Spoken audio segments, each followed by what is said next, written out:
Good morning. Welcome to the Board of Supervisors meeting for February 6, 2007. Roberta, would you please call the roll? Supervisor Long?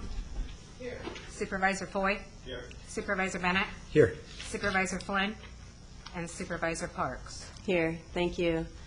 This morning we're honored to have Pastor Dan Hull here from the First Church of the Nazarene in Ventura to give us our moment of affirmation. If you'd like to step up to the microphone, and thank you so much for coming this morning. Thank you for inviting me.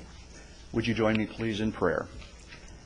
God, we ask this morning that in the things that happen in this room, there will be a sense of understanding, a sense of wisdom, a sense of peace, and even a sense of unity. And even when there are times of disagreement, I pray that there will be a measure of grace and a measure of kindness in what is said.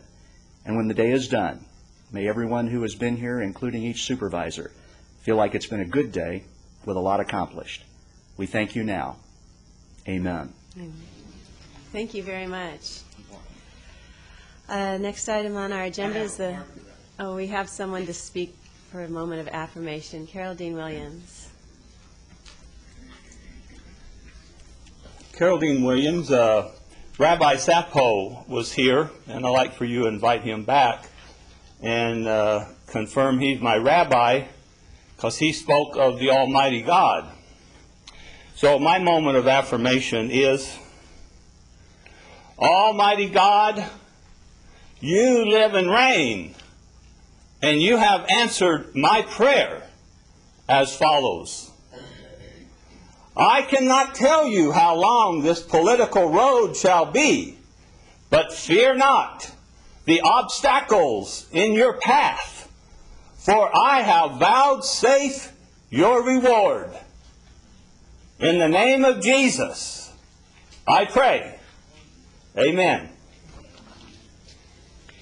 Carol Dean Williams, would you please lead us in the Pledge of Allegiance? Thank you. Would everyone please stand?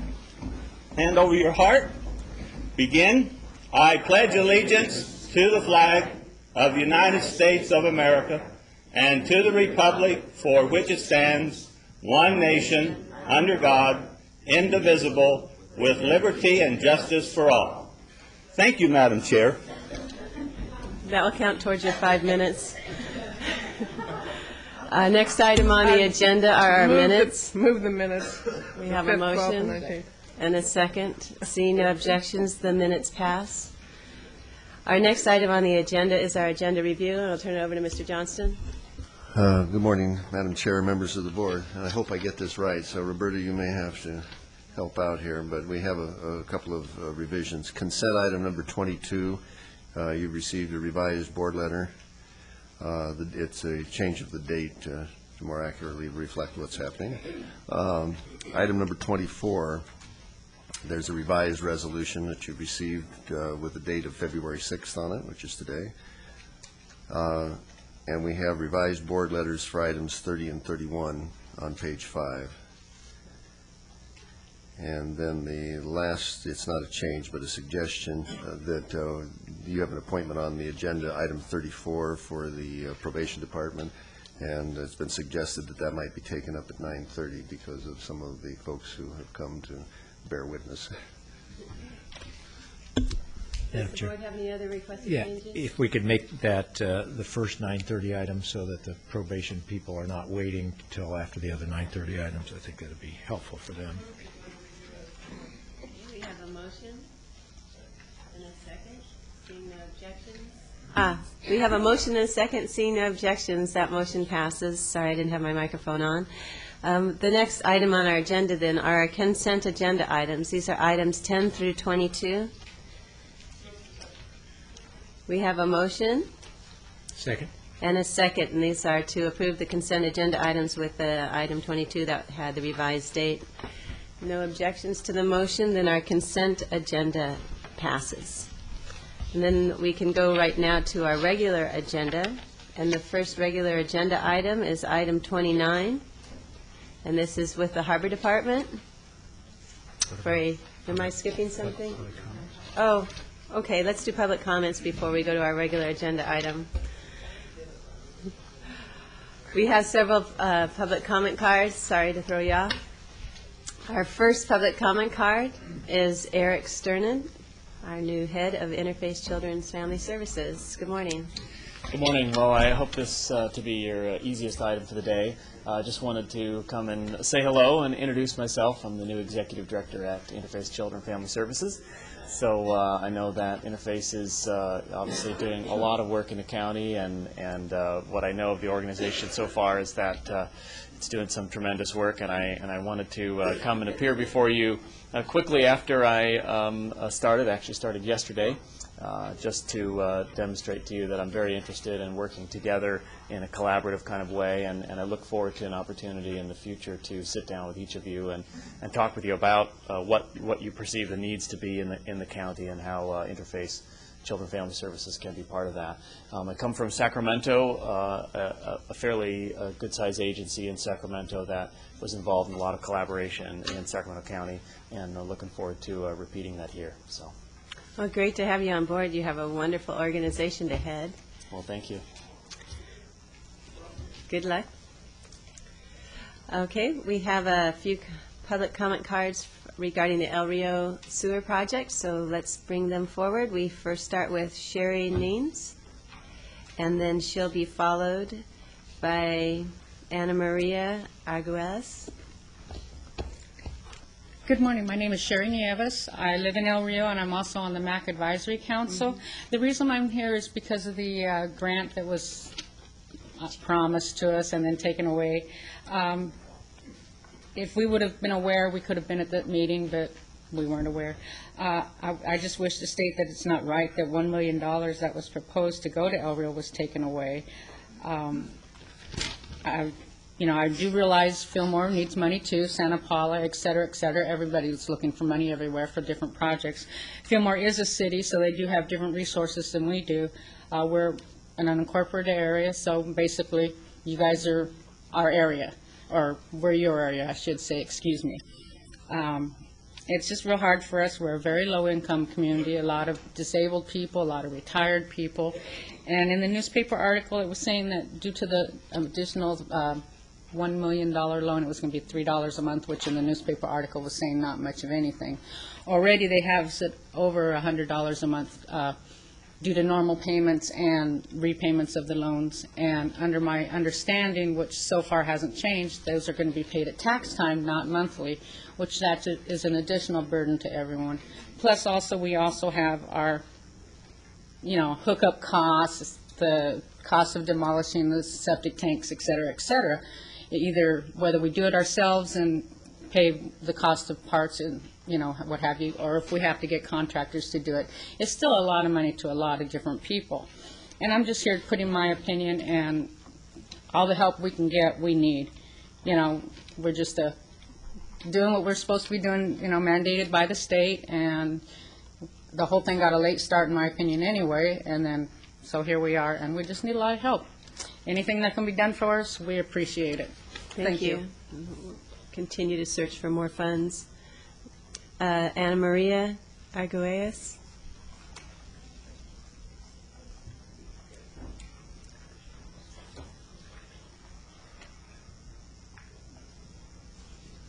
Followed by Joanne Barker.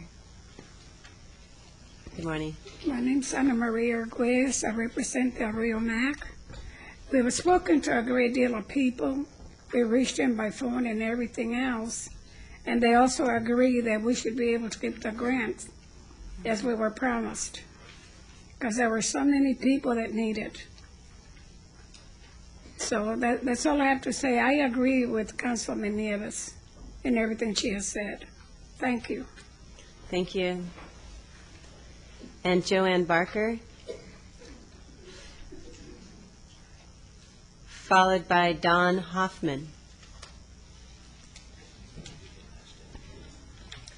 Hello, I am Joanne Barker, and I agree with everything that has been said before, and everything that I was going to say has already been said. Thank you. And then we have Don Hoffman, followed by Florence Young. Good morning, Mr. Hoffman. Good morning. I feel like a living redundancy here, but I live on Collins Street in El Rio and bought the home In 1969, for $40,000, it's now worth something like $800,000. Putting politics aside, my message is simple. We need help from you people. In my case, not so much, but my neighbors, yes. Many of them are disabled and living on incomes of around $1,000 a month. The cost of the additional sewer fees will pretty much force them to either go into a reverse mortgage or maybe even give up their homes. And if you could look into your hearts and the county coffers and come up with some money, it would be deeply appreciated by everybody in the community. Thank you. Thank you. I've attended several meetings of looking at all the different kinds of financing that we're trying to put together for this, and I don't think we're done yet. Our next speaker is Florence Young, and followed by the final El Rio speaker, Victor Nos.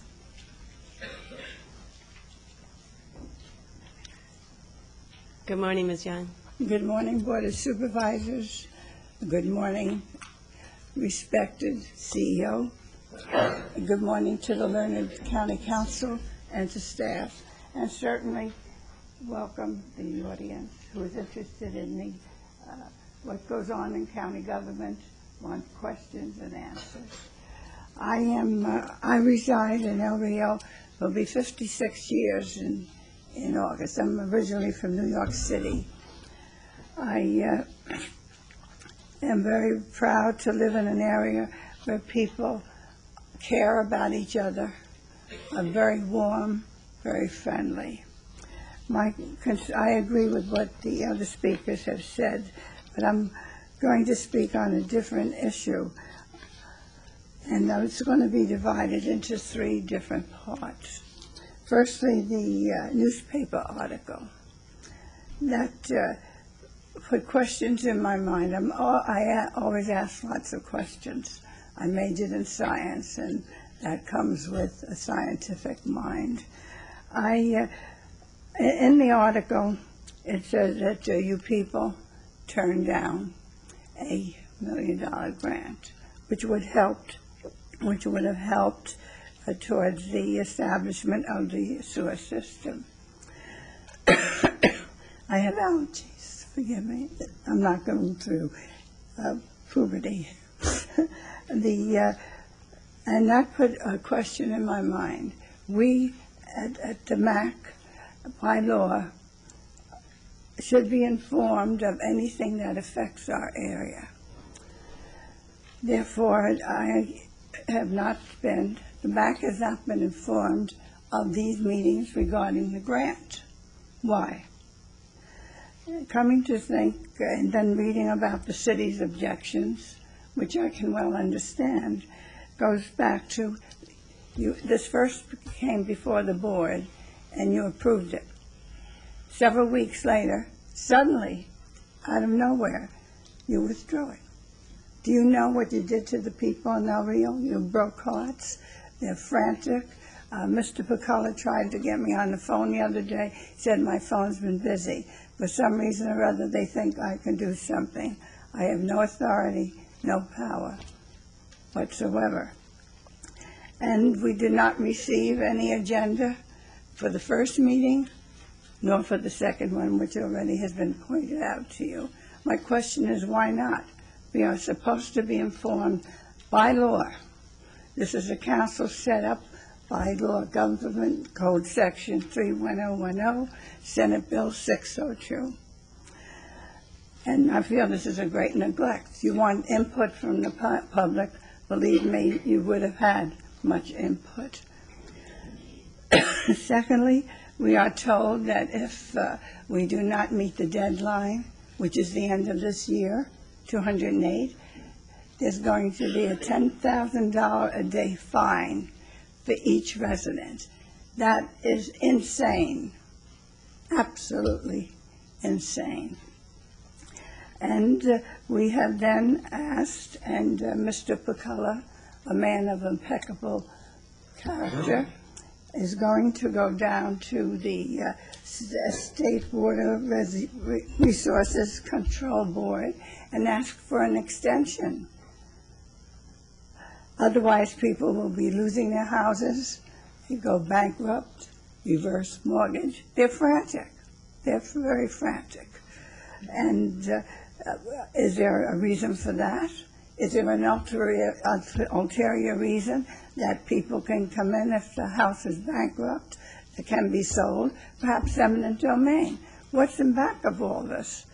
And here, Mr. Pacala, a man above reproach, is going down to the State Water Resource Control Board to seek a continuance, an extension of this demand that the sewer project be completed by 2008. Now, how can Mr. Pacala, myself, or anyone here go down and fight for an extension when our own Board of Supervisors, who's supposed to care for the people, for the unincorporated area, for all the people in this audience, how can he support, what background does he have, when our own board turned us down? But at first agreed. Ms. Young, then could you turned us down. wrap up because your time is up? Well, I appreciate the opportunity to speak before you and ask that you be fair and just and let your conscience be your guide. I thank you very much for this opportunity. Thank you. And if you wish to contact me or anyone in the audience, my telephone number is 485-4688. Thank you. Thank you, and thank you for coming down. We have one last speaker on this particular item of the El Rio Sewer, and that's Victor K. Nose. Chairman of the Board and Supervisors, I want to thank you guys for giving us this opportunity to speak before you. I'm the ag rep for Supervisor John Flynn, tied to the, being the ag rep for all the agriculture areas. A lot of people, I think, have failed to realize, and I'm certainly a lot of the people, even in the audience, are not aware of the fact that that whole El Rio area, if you know where the United flooding grounds are at the end of LA Ave and along Rose Avenue, those are there set specifically for a purpose. And what we're trying to do is that all the way to Santa Clara, Satacoy Bridge, all the way through that El Rio area is the Oxnard recharge area. Okay, that's where we recharge all the water to provide drinking water for everybody in this entire Oxnard Plains area. What we're trying to do is protect that drinking water because the nitrate levels were so high. All right, by taking the things off of the the septic systems, which were a considerable problem for that whole area. All right. We were turning around and trying to clean that up in compliance with what the state directives were. And I think that if you look at what it takes to, for survival on this planet, you have to have drinking water. You have to have quality air to breathe. Without one or the other, we're dead. And it's tough enough for me to turn around and appeal before you folks to realize that, hey, we're trying to protect all the farmland. And that's why we will not allow large developments, or at least we've been fighting, to be built over these recharge areas. Once you pave over it, that's all. I mean, you can't go back and then start taking these things out. So what we want to try and do is to see if it's possible that we can turn around and get all the funding. Sure, the other cities will get their share in due time, but I'm just saying, hey, finish up and comply with what the state is asking us to do here in Ventura County, all right, and get everybody, all the septics off, improve the water quality, and at the same time, preserve the quality of the, the ag in this area. And I think that you'll find out that if we can meet that, demand, then we can go back and help other areas that aren't as critical with, this water recharge area that we're facing here that's unique in this El Rio area. So, so all your continued support, is something that we would always appreciate. So, and we basically need it. And there are a lot of things that will come back in turn and support, the county supervisors on as well. Okay, that's all I've got to say. Thank you very much. Okay. I did just also want to say that I appreciate the El Rio MAC. We get the minutes now of your meetings, and I appreciate having that knowledge, and you're doing a good job there. I think Supervisor Bennett wanted to comment, too. I'd just like to make a couple of comments. Number one, I really appreciate the people coming and your comments here this morning. It's good for us to to be reminded who you are and what issues you have. I just want to make sure that it's clear on the record that there are many communities faced with mandates to do tremendous expensive upgrades to their sewer systems, and that is why Public Works representatives from the city of Oxnard, Santa Paula, Fillmore, and Ventura, they're all the cities inside of Zone 2. They all came and spoke against us taking the action that was in front of us, which would be to put an extra $1 million in as matching money for a grant. So some people think the grant has been lost, and I want to be very clear. The grant has not been lost. It's a multi-million-dollar grant. And the question was, how are we going to come up with the matching funds for it? Were we going to just give $1 million? We'd already given some money for some other matching grants. Or would this money be part of the amount that the citizens would finance? And what the board voted to do, 4-1, what the board voted to do was to make it part of what the citizens finance. And this issue of the $1 million and the bills being over 100, et cetera, the project is now going to cost $38 million. If we would have put the $1 million in, it would have meant that the bills that our staff tells us, it would meant the bills that the residents would pay would be $124 a month, extremely high. And we're trying to do everything we can to find other grants to keep that from happening. Because we did not put the $1 million in, and we said that the $1 million needs to be part of what you finance, the bill goes to $127 a month. So some people think that the $1 million caused the bill to be $127 a month. The $1 million simply makes the bill go from $124 to $127. Both are unacceptably high, but the question is, what do we do about it? Do we keep taking money out of Zone 2 when all of these other cities have other needs and we have public works needs? And that's where the board said, no, we can't do that. But that doesn't mean that grant's going to be lost. I forget the amount of that grant, but I think we were putting in $1 million and getting another $4 million. So if we put in a match of $1 million, there'd be another $4 million. That still is going to happen, and the board and the staff is going to continue to push to try to get that, just like all of these other communities are fighting to try to get that grant money. So I hope that helps with any confusion about that part of it, and so that we have that clearly out on the record. Thank you very much. Madam Chair, Supervisor Long? I thank you, Supervisor, for trying to detail what took place. One of the things I would like to add is that, as was mentioned, Piru, Santa Paula, Fillmore, they're all facing significant bills to bring online new facilities or upgraded facilities to improve the water quality and remove impacts from the Santa Clara River in this case. And those communities are all facing similar significant increases in their sewer rates. Piru is looking at close to $100 a month. Fillmore is over $100 a month. Santa Paula is looking at the same thing. We have had meetings, it's on our legislative platform, to try and get the state's attention that, and I am certain that this is something that is going on statewide in small rural communities or unincorporated communities where you have systems that are 50 years old or septic systems that are no longer holding their capacity and their ability to serve. So we have had meetings with Senator Runner, with Assemblywoman Strickland, with Assemblymember Pedro Nava. So we have it on the platform to work with our state leadership to try and identify some way to give relief to these small communities, and particularly to our low-income or fixed-income residents. So the board is not abandoning El Rio. We are certain we're going to continue to work and find ways to assist, just as we are Piru and just as we hopefully can with Fillmore and Santa Paula, with very significant cost. We do have a few more public speaker cards. Supervisor, don't you want to make a comment? And I've got another 6 people wanting to speak. Just very quickly, so that everybody knows, the $1 million would come out of a fund that the residents of Piru and Fillmore and Santa Paula and Oxnard all pay into.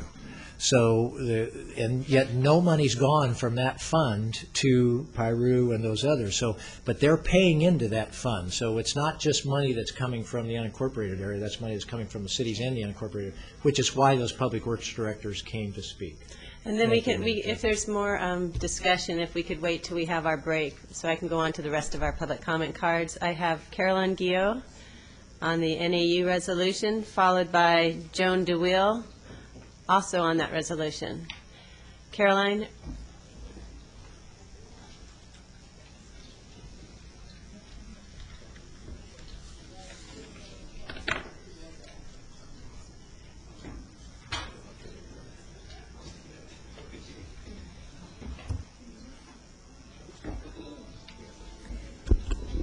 Good morning.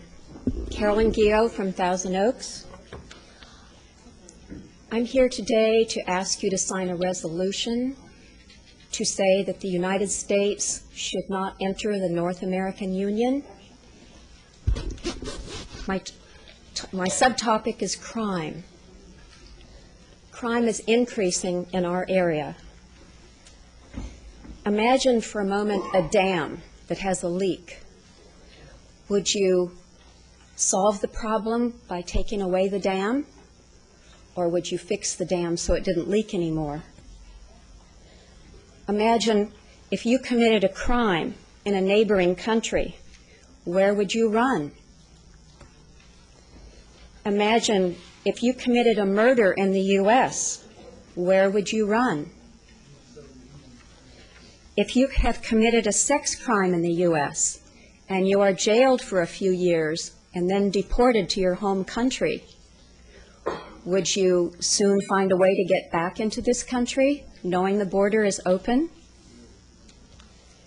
If you were a Middle Eastern terrorist and wanted to do harm to the U.S., how would you get in? Many from the Middle East are going to Mexico, shaving their heads, shaving their beards, learning the Mexican dialect, and coming over our open border. Those are no-brainer questions. But some questions are not so easy. What would you do if you knew our U.S. Commerce Department had working groups working to erase our borders? We are, in a sense, lucky because a model is being followed to do just that in our country. The model is the European Union. There used to be sovereign countries there, but starting with a coal conglomerate and people asking about, oh, what are we going to do? Are we going to lose our sovereignty? We're told, oh, don't be silly, that'll never happen. But it has happened. And that's the way they're working on doing it here. Anybody who speaks up about it is told they're silly, there's no such thing happening. But it's happening behind the scenes. The next speaker will provide you with a resolution. It'll make it easy. We in California, we in Ventura County can make our voices heard. We can sign a resolution saying that the United States should not enter the North American Union. North American Union being the country of Canada, United States, and Mexico, all one, under the pretense that we could be safer that way. Thank you very much. I hope you sign the resolution. Thank you, Ms. Gill. We now have Joan DeWill, followed by Armando Vasquez.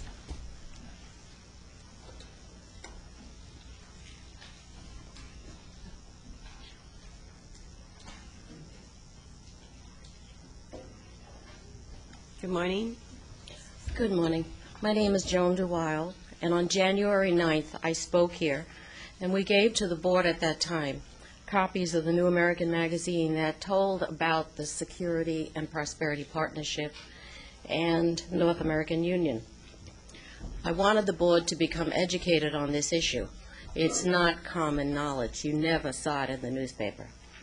I'm sure by now that after reading this information and going on the websites suggested, you know the danger to our country of uniting Canada, the United States, and Mexico into one supranational government. For the protection of our Constitution and our sovereignty, the individual states must petition the U.S. Congress to pull us out of the Security and Prosperity Partnership and the North American Union entanglement. This is why I'm here. The California legislature must hear from local groups like county boards of supervisors, service organizations, police groups, and others. Sacramento must know we want the United States to continue as a free country whose destiny is determined by Americans elected by fellow Americans with the privilege of redress. Should the North American Union become a reality, our rights would be subject to laws made by appointed, not elected, elites. The European Union would be our model. Our Constitution and our Bill of Rights can protect us if a contrary law were made. It would supersede the Constitution and the Bill of Rights. Understand this. Nothing dramatic would happen at first, but gradually we will lose our freedoms. Look to the European Union to see what will happen. Senators of the state of Washington, following in the footsteps of Utah, Virginia, and South Carolina, have introduced anti-security and prosperity partnership NAU legislation in their states. What we want the Board of Supervisors to do is to petition our state legislature and ask them to follow suit.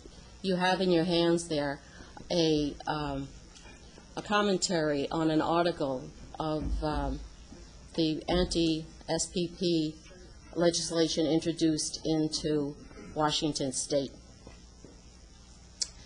Senators of the state of Washington, as I said, along with Utah, Virginia, and South Carolina, have introduced this anti-SPP legislation in their states. It's addressed to President Bush and Congress. The legislation covers what I've just said, but also adds, under this partnership, a massive highway system is being planned to stretch from Canada to Mexico. The legislation goes on to underscore the violations of genuine freedoms and private property rights as land is taken away from Americans for this 12-lane highway by eminent domain to build this transcontinental corridor. In closing, I again ask the Ventura County Board of Supervisors to send a resolution to our state legislature to encourage them to notify President Bush and Congress of California's firm resolve against the SPP and the NAU. Thank you. Thank you. Our next speaker is Armando Vasquez, followed by Arthur Munoz. Supervisors, I'm, by the way, the Mexican guy with a dialect. I smell fear. I also hope that we don't succumb to fear. I work in Oxnard. I work with a program that intervenes on behalf of some of the most troubled youth in our community. The program is called the Keys Leadership Academy, where we push kids, prod kids, love kids, into going into college, getting jobs, and then immersing them in art and really loving them unconditionally. I also live, and I generally don't say this, but I live in one of the most affluent areas in Ventura County. I live in the Keys. And I was just at the board meeting, our yearly board meeting, where there was this type of fear amongst these very affluent people, us included, where we had to hire a security guard because perceptually there was crime. And the crime was being attributed to people that were vagrants, I think that was the word, homeless, and just otherwise trying to find their way from one place to another. It's not a crime yet in this country, ladies and gentlemen, to be homeless and to move from one place to another. We hired a security guard. So crime is perceptual. Love isn't. Love is giving it 100%, being unconditional, and putting your backbone, your love, and your resources and turning things around. Board of Supervisors, you have an ability to look at providing intervention monies through the Workforce Investment Board. That's the Department of Labor money. Department of Labor. In the past 10 years, you've had, and I'm going to name them off, Jonathan Barbieri, Barbara Fitzgerald for a second as she pinch hit, Bruce Stensley, Amy Fonzo, Elaine Crandall, and now this new person. I don't even know who this new person is. As the executive director, you've had a revolving chair where $3.5 to $5 million is supposed to be used to provide training for the most at risk and needy. Instead, it's become a supplement, an augment to do remedial stuff for the superintendent of schools. I really want you to look at what's going on at the Workforce Investment Board and how the Department of Labor monies are being used. They're not being used to provide funding for our most needy and job opportunities and training. So I want to thank you very much for your opportunity to speak. Thank you. Thank you, Mr. Vazquez. And if you can come up with some suggested uses of that Workforce Investment Board money, we're most willing to hear. Our last two speakers then are Arthur Munoz regarding medical treatment, and then followed by Carol Dean Williams. Morning. Good morning to you. Hi, my name is Arthur Munoz, and I come to address an issue involving medical treatment in the Ventura County Medical Center. What's going on there is tantamount to the most egregious type of malpractice that has occurred, that I'm aware of, and has occurred to me, and has been ongoing for over 5 years.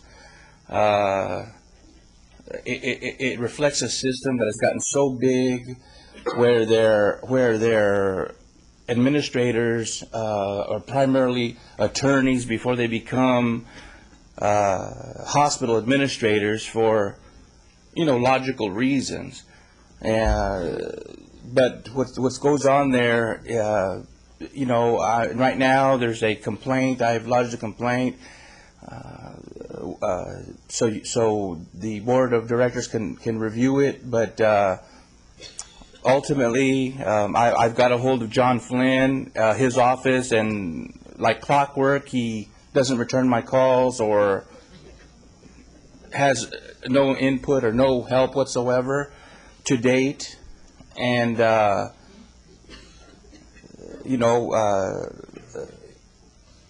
I've suffered some pretty bad injustice in this life and in this community. I just wanted to make sure that that the supervisors are aware of this. I'm not sure which court I'll ultimately end up with this issue. I don't know if it'll be in Superior Court. Most likely it'll be into a federal court. But I'm not going to take any injustice anymore, and I'm going to utilize my ability within the court system to address these matters. I just don't want everybody's going to become aware as much as possible. I don't care if I have to get signs and stand in front of the Ventura County Medical Center in protest. This has enabled me, this has rather prevented me from addressing other things in life, but there again, I'm here to address a system that's gotten, it's gotten out of control with the money, the power, and the authority. But I think I'm here to address those issues, and I think if anyone is up to it, it's me. So I guess you'll see me in the coming weeks, and all I can say is, it's a horrible injustice that is occurring within the medical community and Ventura County Medical Center, and all of those involved, all the administrators involved. Thank you. Sorry for the trouble you're having. We have one final public comment speaker. Madam Chair, if I could just interrupt. We have an awful lot of people here standing, and I think some of them it may be difficult for them to stand for long periods of time. I don't know whether the CEO whether we can set up any speakers out in the lobby at the last minute here or not for people's benefit. But Yeah, just so that people could have a place to sit if they needed to. Okay. Our final public comment speaker is Carol Dean Williams. You have 4 minutes left from your morning. Thank you, Madam Chair, and thank you for the opportunity to lead the Pledge of Allegiance. Thank you, Mr. Foy, for your comments last week. Carol Dean Williams, a 61-year resident. I'd like to recognize John McWhorter here, a longtime public servant of the city of Ventura. He's here this morning, so John, it's good to see you. Mr. Foy, I've been following the newspaper articles on Highway 118, and I went on Google Earth and kind of traversed the 118, and I know the newspaper doesn't report everything, but I had some ideas on 118 that I believe that other people do not recognize or do not consider, so I'd like to call your attention to that. And one other issue, I've been writing more poems about you than you've been having meetings, so they're piling up. And then I realized, after Supervisor Park asked me to lead the pledge and you congratulated me last week, I've been wanting to be adopted by one supervisor. I need to be adopted by 3 supervisors. Then that would give me a majority. So, in hopes of catching up, and with getting rid of your pitchfork for the hay of Thomas Jefferson of leaving the farm and straighten government out and getting back, I want you to put on your cowboy hat. So here goes. Bit 'em up, Foy. Put that bit in the horse's mouth. It's Tuesday morning and Maverick Foy is here to explain the cowboy mount. See, you pull these reins, he's bit 'em up, Foy. Shirt howdy, that's modern day dictionary rhymes. Nothing except joy. Watch closely, left foot firmly planted. This is the political right as he swings that right foot planting. People, unlike horses, can't be saddled and rode. Hellfire! You can't make 118 into a freeway road. Horses, unlike people, turn at the pull of the bit. Oh, how that human tongue can wag and spit. Watch closely how a cowboy settles into a saddle seat. Shirt howdy, that 118 is rural country and should not be concrete. Put that bit in the horse's mouth, so bit 'em up, Foy. The next county disaster shall be another biblical drought. How much time they got left? Maybe I need to catch up here. 54. It only takes a minute. You got less than a minute. Oh, gosh. Miss Foy asked for just a few seconds more. Rattle 'em up, Foy. It's hard to tell the head from the tail. At least a rattlesnake gives a warning when in travail. But this is Ventura County government. Now rattle 'em up, Foy. Has but a moment to make other supervisors meow. It's not hard to tell that 3 supervisors is the tail, while other county departments fail. But this is Ventura County government like a rattlesnake. Their public defender is already talking of a jailbreak. It's not hard to tell that 3 supervisors failed. At the least, everyone knows your time is up. Rattlesnake's tail. Thank you. Thank you. Thank you. See you next week, Carol. That was good. That's next week. Next week. Madam Chair, Yes, Supervisor Long. I wanted to ask if the representative from the Parkview Neighborhood Council wanted to speak under public comment on the item, or did you wish to wait for the item? Who's going to speak?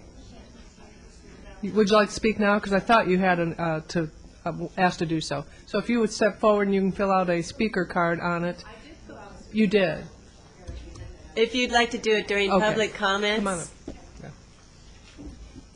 So I knew that there was that request, so I appreciate the board's indulgence on it, because the item won't be heard till later in the day now. I have copies of some statistics and a letter from the board. Thank you.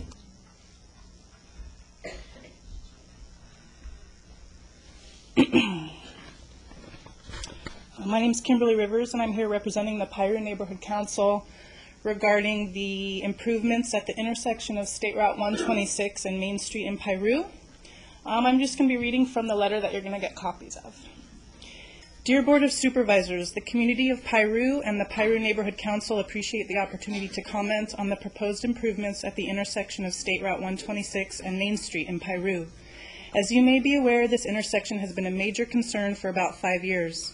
We join with Mr. Butch Britt of the Ventura County Transportation Department in reluctantly recommending that the board approve the proposal from Caltrans for Ventura County to bear half the cost of an improved signal arm with left-hand turn arrow for eastbound traffic on State Route 126, a no right turn on red for westbound traffic, and no truck parking signage in front of the gas station.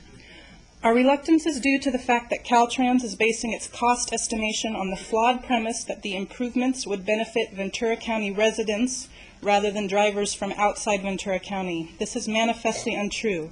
Many people from outside the county visit beaches, Lake Piru, Ventura County fairs, various festivals in the Santa Clara River Valley, and of course numerous people travel across Ventura County lines for work, shopping, and recreation. Further, the rise in costs can be attributed to the state of California's transportation authorities' refusal to admit there is a problem. The rate of accidents at the above-mentioned intersection has risen steadily over the years, especially since the opening of the Arco gas station. An independent traffic consultant who studied the roads in Piru was appalled by the design of the intersection. We believe that the accident rate would be higher if it were not for the extreme care that local residents and workers have learned to use at this intersection. Nonetheless, we are concerned about the safety of the school buses laden with students, our teenage and senior drivers, and out-of-county drivers unfamiliar with the area.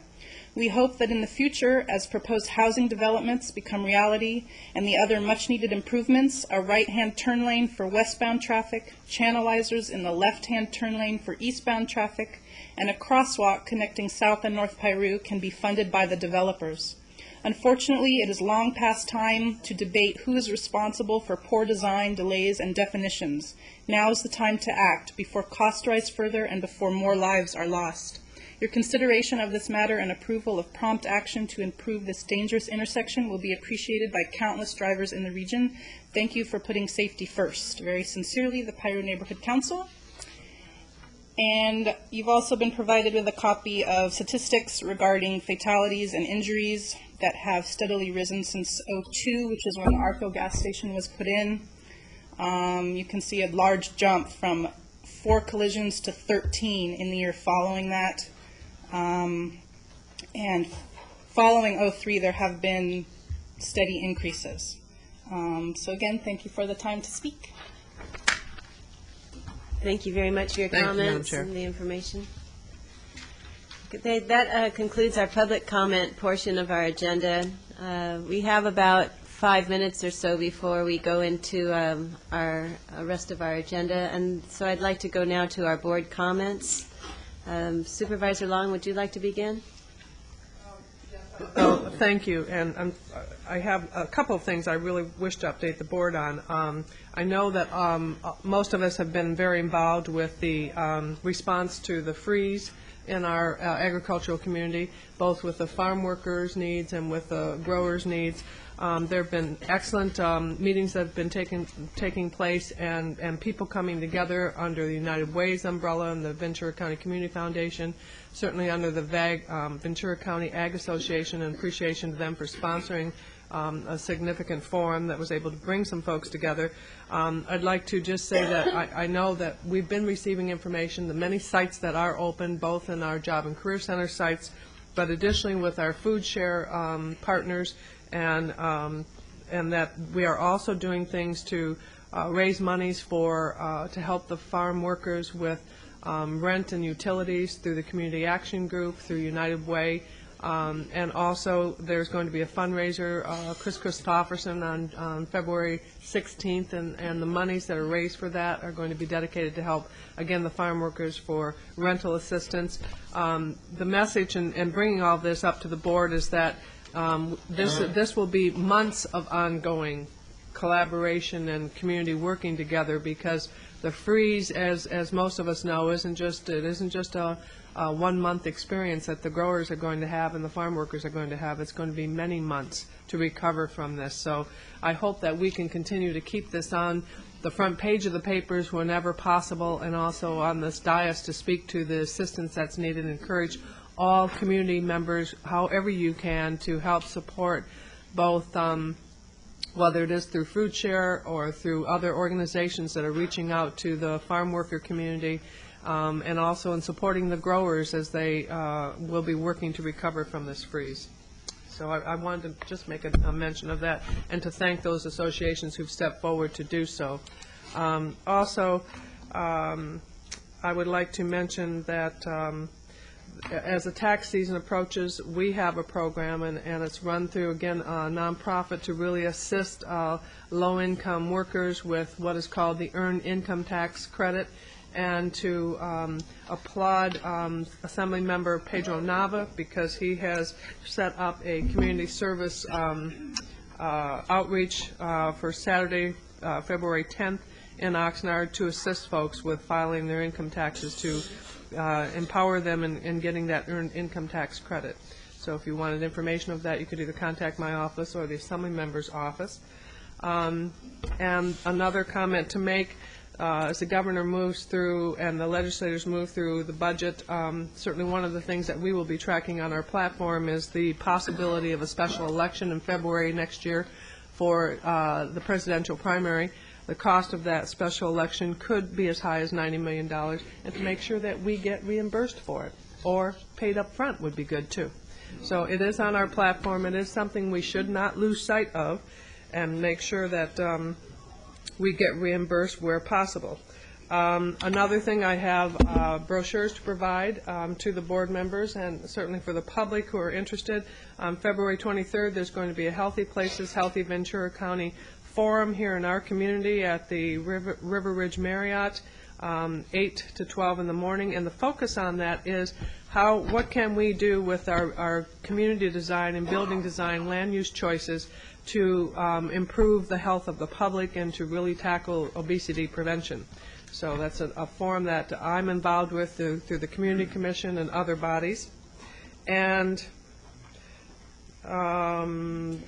the other thing, I have a journal memory to submit to the board, and I don't think I need to address one particular one I'd like to address, and that's Robert Bud Spittler. He was a resident of Fillmore for over 84 years, distinguished in the United States Army Air Corps during World War II, active member of many groups in Fillmore, elected to the school board, served on the planning commission.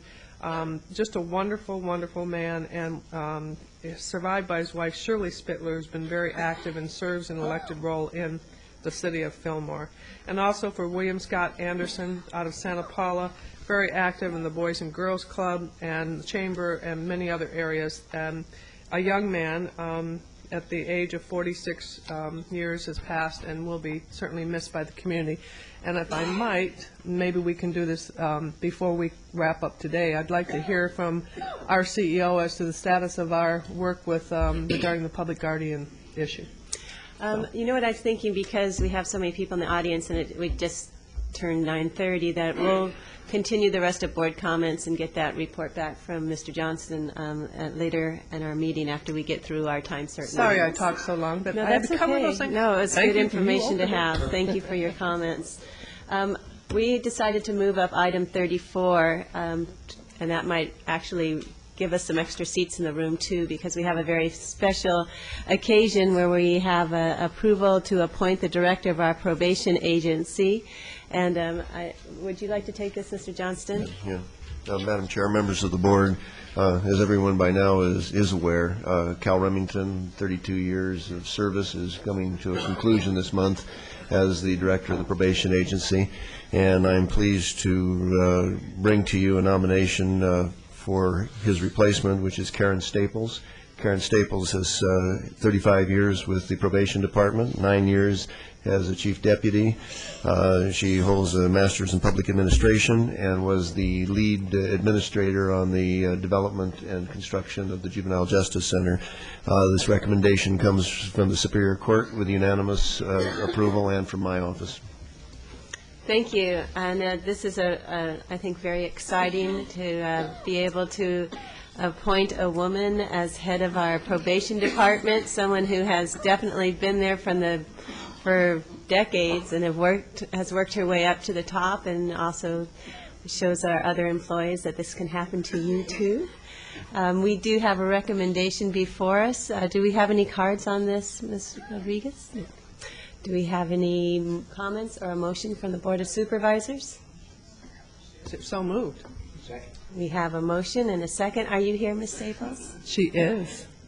Can't see you out there. There's so many people. If you'd like to step forward.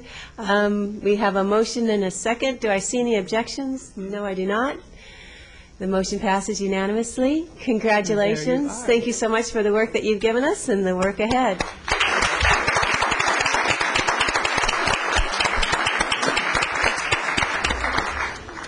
Madam Chair, board members, Mr. Johnson, I would just really like to thank all of you and also the courts for your confidence and support.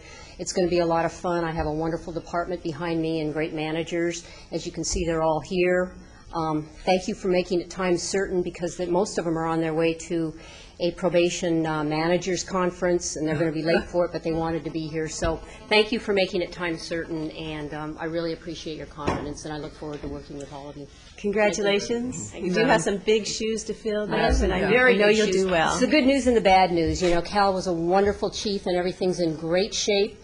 You know, that's the good news. The bad news is he has very big shoes to fill. Yes, you'll do wonderful. Madam Chair. Congratulations. Thank you. Real quick, I wish you the very best and strong support for you. And you do have a great department and great managers and leadership. One of the qualities I always appreciate of Cal was sense of humor, so keep your sense of humor. I will. I will have to do that. Thank you, Supervisor Wall. Thank you. Thank you.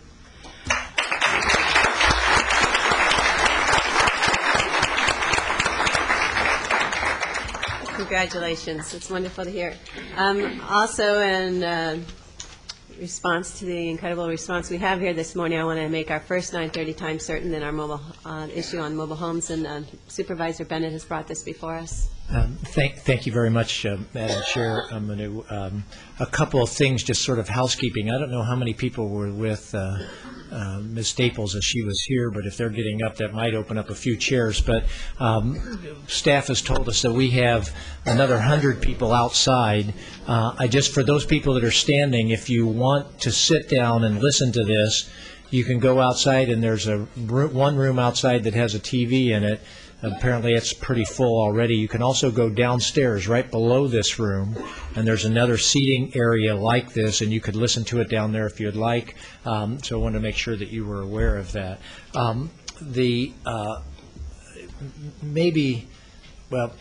Number one, I certainly really appreciate the turnout of people from mobile home parks that are here this morning, and I'd like to power up our PowerPoint, please, with staff. So I'm going to go through this PowerPoint as much to make sure that we're sort of up to speed. How did we get here?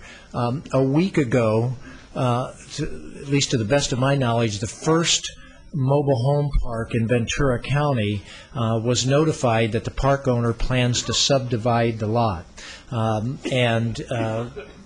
I was not aware of this. State legislation was out there that allows the park owner to pretty much unilaterally decide to subdivide the lot, with the local government having very little ability to be able to stop that. And so we've researched that, and in researching it, we talked to GSMOL. We found out that the GSMOL is trying to get a fix to this legislation, but they are feeling overwhelmed up in Sacramento as park owner lobbyists are outgunning them, and they asked for us to have the help of our county council, our county lobbyist, and our CSAC organization, as well as an appeal to our cities that their councils and their lobbyists and the League of Cities also help to try to fix the state legislation. So that's the overview in terms of why we are here today, is to get hopefully board direction so that our county council and our lobbyists can try to help fix this legislation at the state level. But the intention of the legislature was good.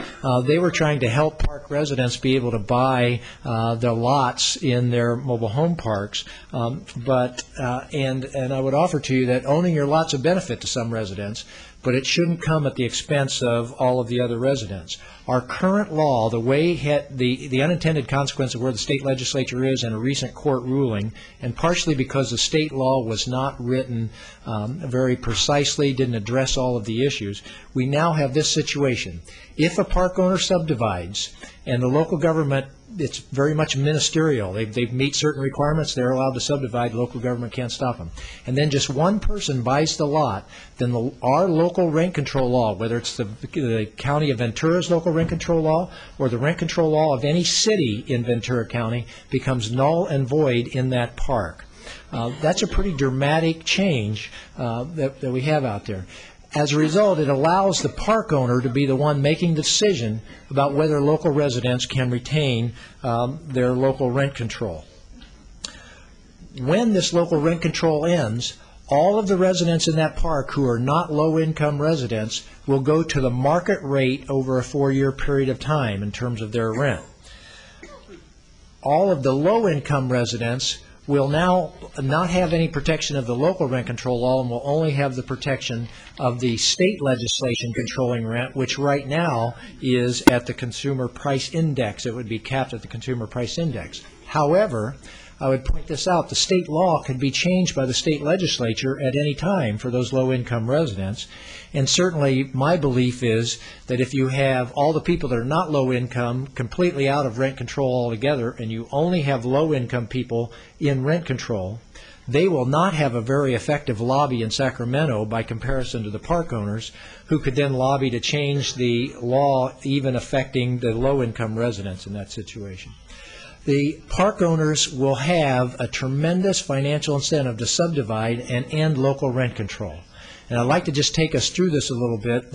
My understanding is there are 300 parks in the state of California that are in some various stage of beginning the subdivision process.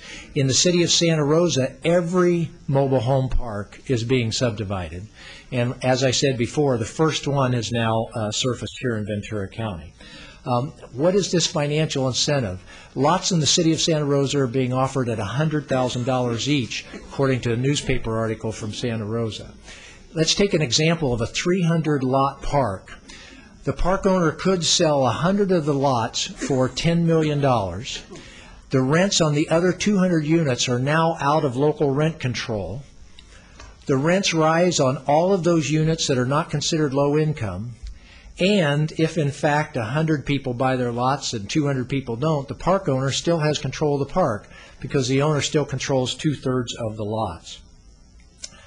As a result, a summary of that in just this one park, a park owner would receive a $10 million capital infusion, higher rents on all the other units that are not rented by low-income residents, and would still maintain control of the park. I think it's pretty clear park owners could have, in many parks, a high financial incentive to move forward with this.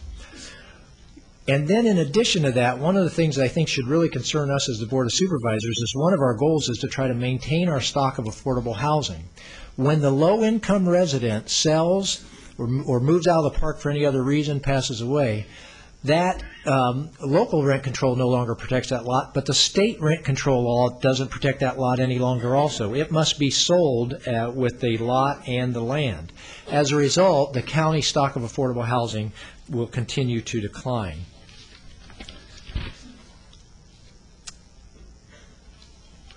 In addition, vacancy decontrol is lost for those low-income residents.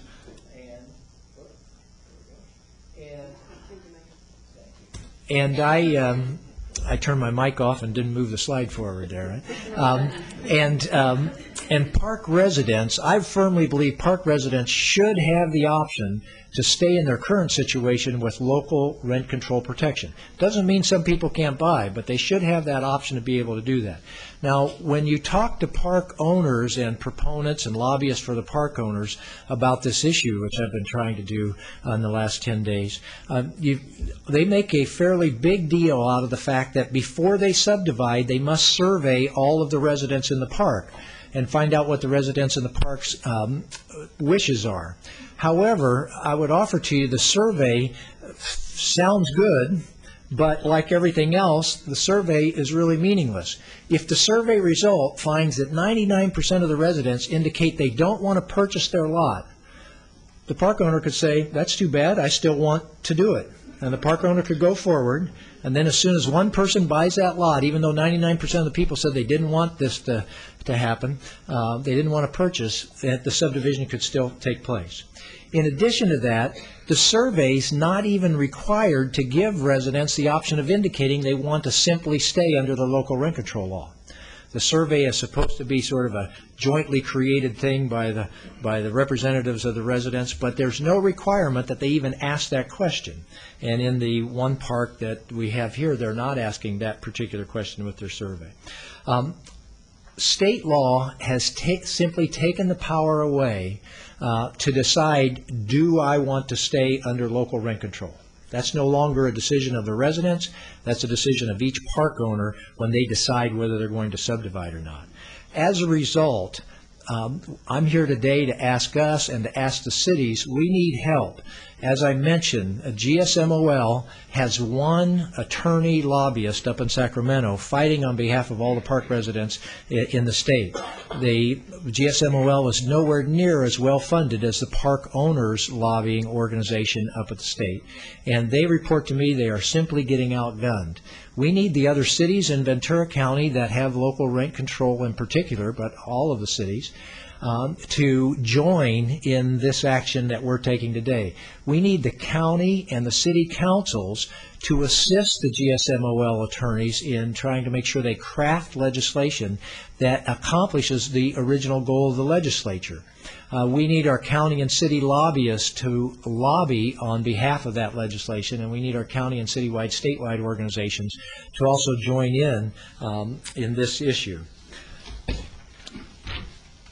I want to just finish with this slide.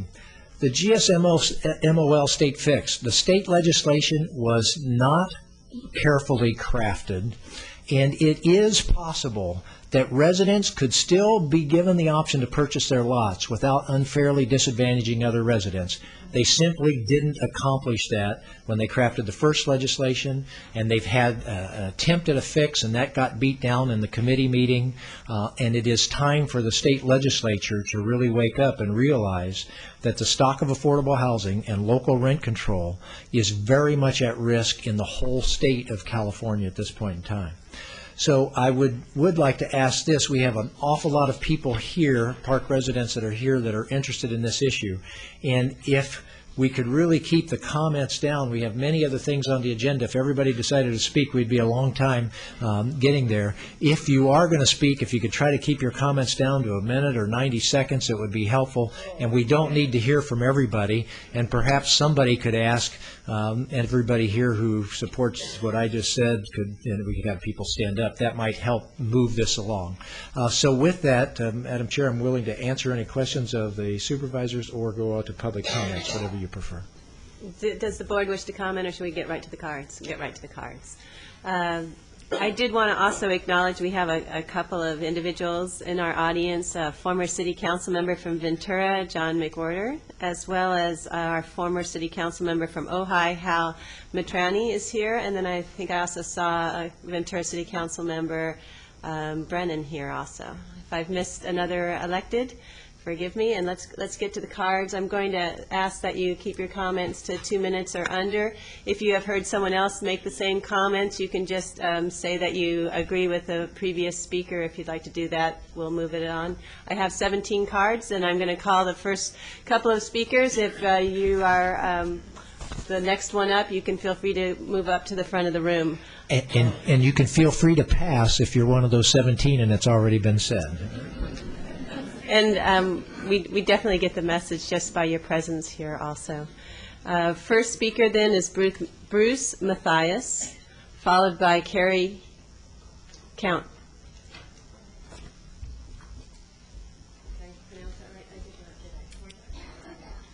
It's Cornett. Thank you. Sorry, Carrie. Madam Chairperson, fellow members of the board, thank you for this opportunity. My name, as stated, is Bruce Mathias. I'm with the Western Manufactured Housing Communities Association. We represent about 1,800 communities throughout California. I think we're the guys with the guns, as Supervisor Bennett alluded. I wish I had thought to do a poem as the earlier fellow did. I think my words would probably be a little more persuasive. We're a little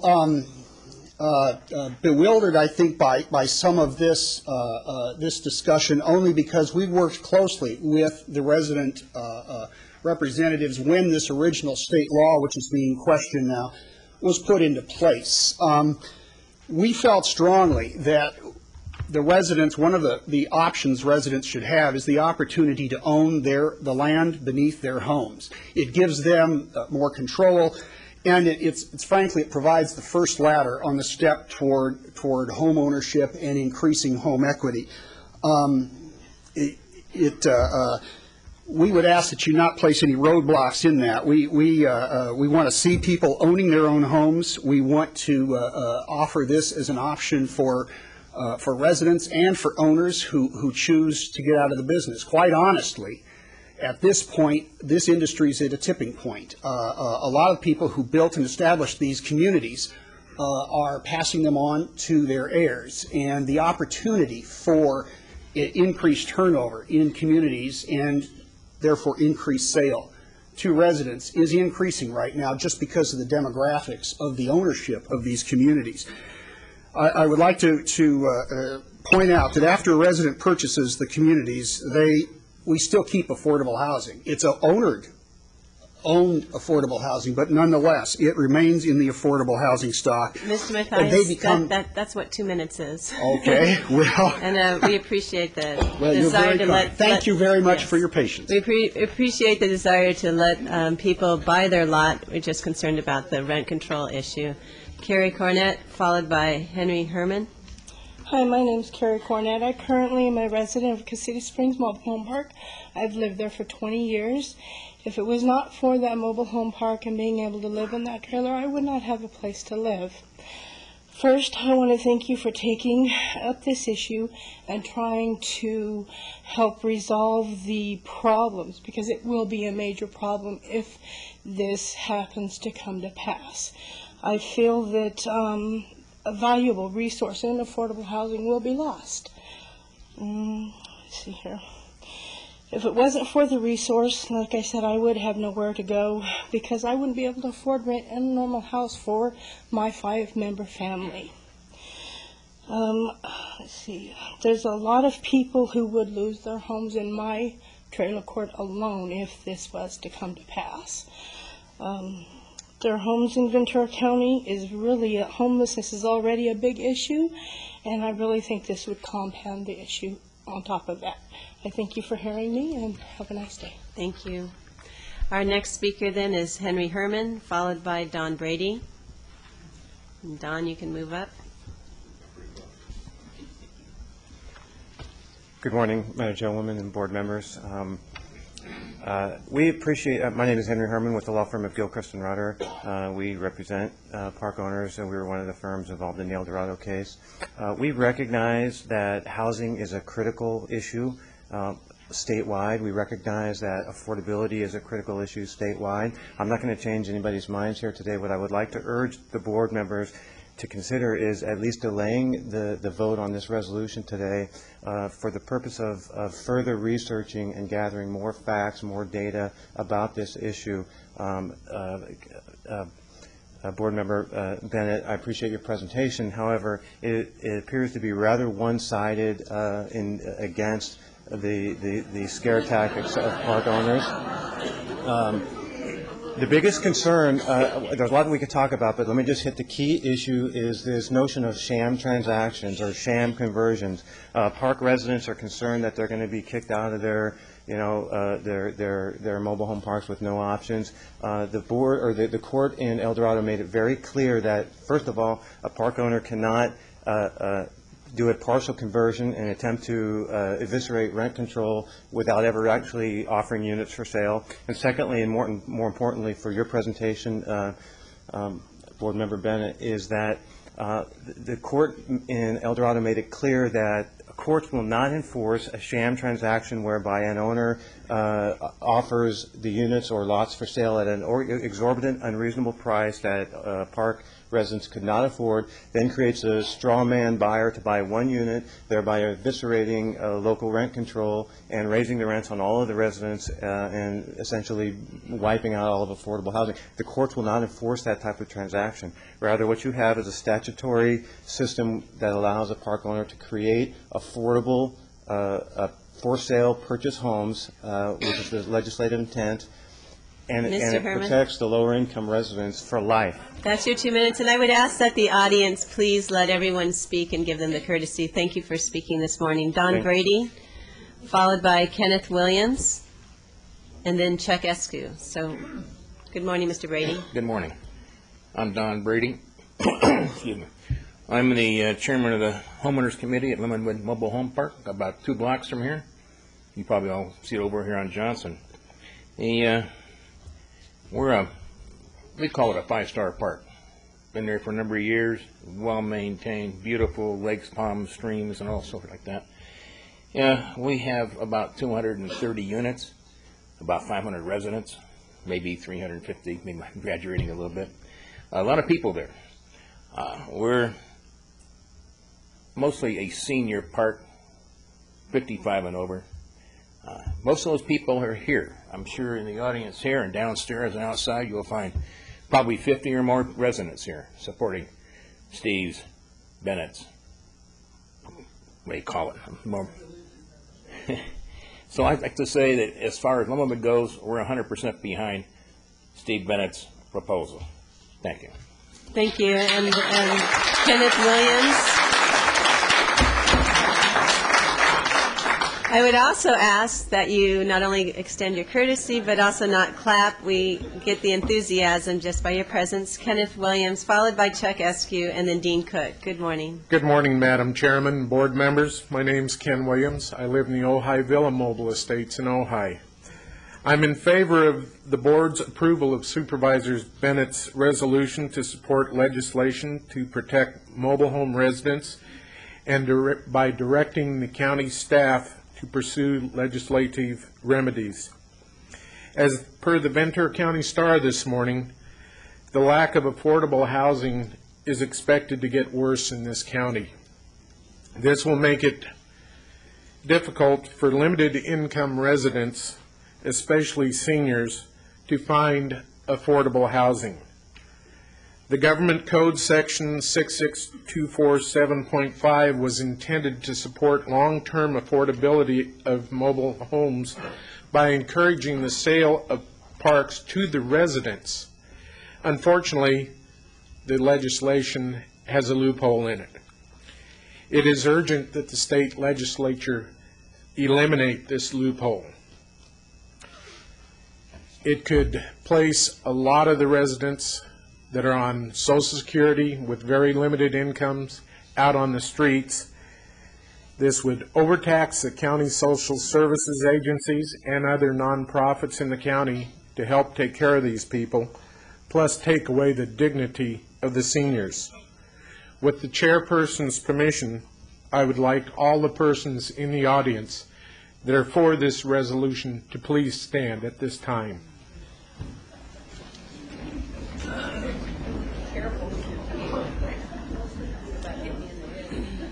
Thank you very much for standing. You may be seated.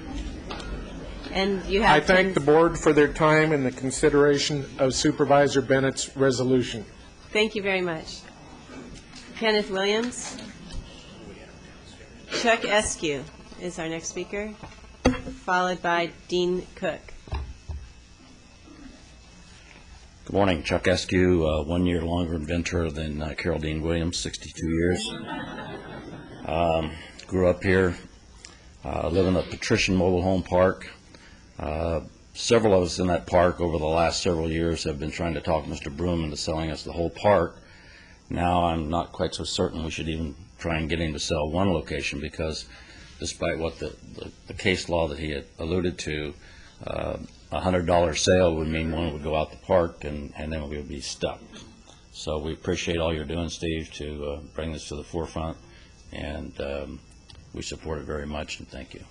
Thank you. I hope that we can make it safer to purchase your lot. Dean Cook, followed by Ms. Lorraine Foster. Good morning. Good morning. I'm Dean Cook from the Country Estates Mobile Home Park, owned by the residents. I'm one of the original 66 that bought the park. We set it up as a nonprofit corporation, and you buy one part of the corporation.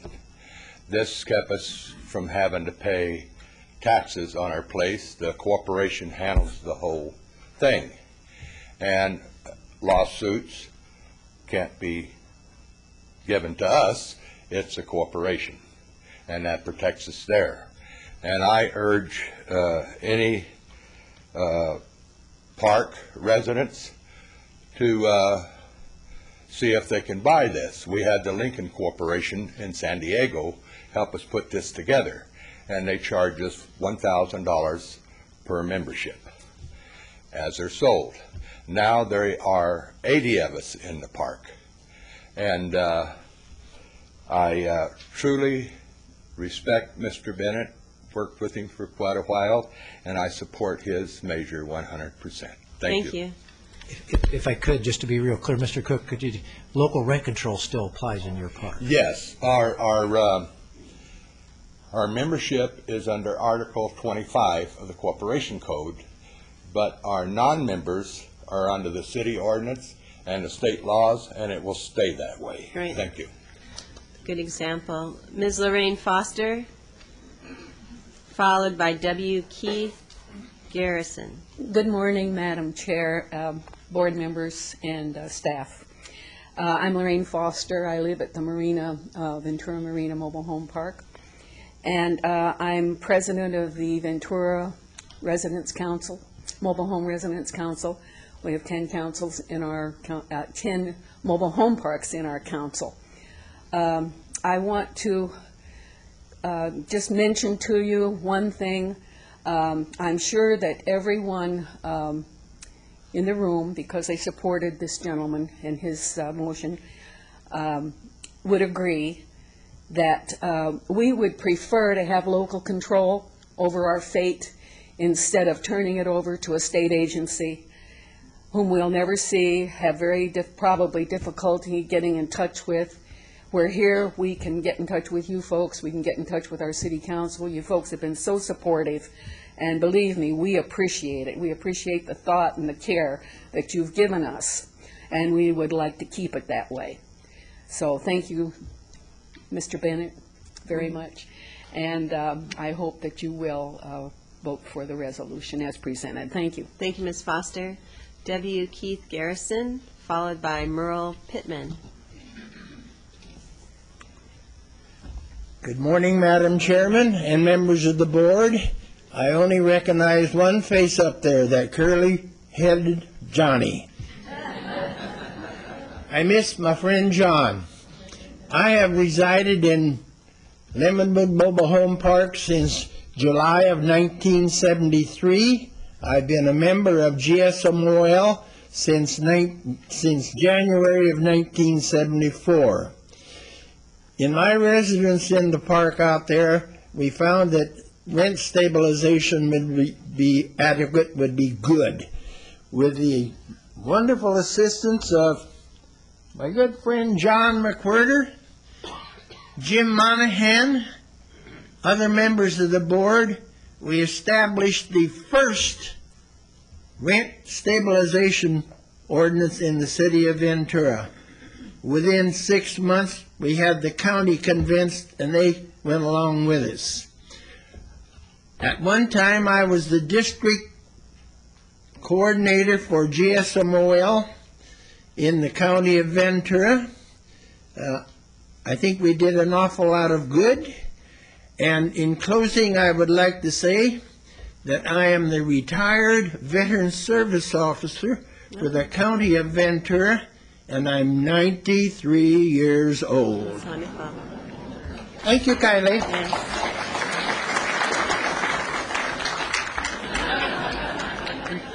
Thank you for your service to the county. Merle Pittman will be followed by Norma Lamb. My name is Merle Pittman, and I live in Ojai Villa Mobile Home Park in Ojai. I represent today 2,400 members of the Mobile Homeowners Coalition. We have members in 45 mobile home parks in California, 17 of them in the Ojai Valley. 18 of them are in the southeastern end of Ventura County, and the balance in Santa Barbara, San Luis Obispo County, and north. We have fought numerous efforts by the park owners to destroy rent control, and at this time, as never before, we need your help. I'm here today to express my thanks to Supervisor Bennett for his efforts in trying to protect the mobile home park residents, and I hope the rest of you will feel the same way about protecting our homes. Thank you. Thank you very much. Norma Lamb, followed by Fred Drennan. And after Fred Drennan will be Lisa Meeker. Good morning, Madam Chairman and council members. I really appreciate your having us here. Everyone has spoken eloquently, including the people from WMA. We think that definitely there has to be a transition. To have one person own the land and one person own the coach is not going to work long term. We're just looking, they said they worked hard on the legislation. Well, obviously, Gizmo needs help because the legislation has loopholes, and we think that Supervisor Bennett's resolution is excellent to help watch this process through so that the end result benefits everybody. And the only, another thing I can say is, as the gentlemen who own their own park, the minute I moved here 10 years ago, I tried to buy our park. We have a letter from our owner saying that we'll have first right of refusal. If the people who own the parks want to sell them, the park owners more than likely have a homeowners association that would be happy to buy the park. I mean, we wouldn't have this problem. But things take many routes. So I strongly urge you to approve the resolution that Mr. Bennett, Steve Bennett, proposes, because Gizmo needs help and all of us need help, and the county, I'm sure, wants to keep its affordable housing. Thank you very much. Local control is the thing. Thank you very much. Fred Drennan, followed by Lisa Meeker, and then she'll be followed by Sunshine Appleby. Good morning, board members. My name is Fred Drennan. I live in the Golden Oaks Mobile Home Park in Ojai. My wife and I have been there almost a year. We received a letter a couple days ago from Steve Bennett notifying us of the situation. Needless to say, we were rather shocked at what the implications can be for a million mobile homes in the state of California. So I downloaded the law itself, and I read it 4 or 5 times, and I gave it to other people, and our conclusion's the same. It's a predatory law. It is there with nothing but the intent to overturn local rent control ordinances. And so we support Steve Bennett's resolution. We also passed around in short notice signatures from the Golden Oaks Mobile Home Park, and we wish we could have more if we had more time. And on behalf of the mobile home folks at Golden Oaks, we'd also like to commend Steve Bennett for his efforts in this. We really feel the residents in Ojai have a true civil servant, and you exemplify that, and we appreciate your efforts. And so our is to support his resolution. We hope the board members go along with that. Thank you very much. Thank you for coming. Lisa Meeker, followed by maybe Sunshine Appleby, and then Sheila Peterson. Madam Chair and members of the board, thank you for allowing everybody to speak today. Yesterday, I was asked to let the Ventura County Area Agency on Aging know what some of the key issues facing seniors were in our county. And affordable housing was the #1 issue that we in the Ojai Valley acknowledged. Help of Ojai has a multitude of programs, as you know, and our community assistance program and brown bag food distribution serves a large number of people, and a majority of them live in mobile home parks in the valley. Increasing the rate of expenses for these families will be devastating. We currently, when we work with the community assistance program, more than 50% of the incomes of the people that are served by this program go to housing. Imagine if that was to raise. I am the Director of Development and the West Campus, which we are blessed that you have given us the lease for that former honor farm. 4 mobile home parks surround where I am currently working to make community services available. The people that I see that come volunteer, they need your support. Thank you very much. Thank you. We have, am I correct in your reading of your name? Sunshine Appleby. Good, great name, followed Thank by you, Madam Sheila Chair. Peterson. Honored Board of Supervisors, Supervisor Steve Bennett, we support your resolution. I speak for myself and many of my neighbors who were not able to come here. We are teachers, nurses, firefighters, hospital personnel. My question to you and to the people that would support the loophole is what happens when your service personnel no longer live in your community? God forbid you should need a teacher or a nurse or a firefighter who either has to commute 100 miles because they can't afford to live in the valley anymore, or they no longer can live in the area. As you know, we already have major teaching and nursing shortages and firefighter shortages, and it's no coincidence. The issue of affordable housing is not only crucial for our economy, it's crucial for our morality. Thank you for your time, and we support Supervisor Bennett's resolution. Anything that we can do to help, you know who we are, you certainly know how to reach us. Please call on us. Thank you. Thank you. Thank you for coming. We have 3 more speakers. Sheila Peterson, followed by Manuel Villalobos, and then Ruben Ruiz. Do we have Sheila Peterson? Hi.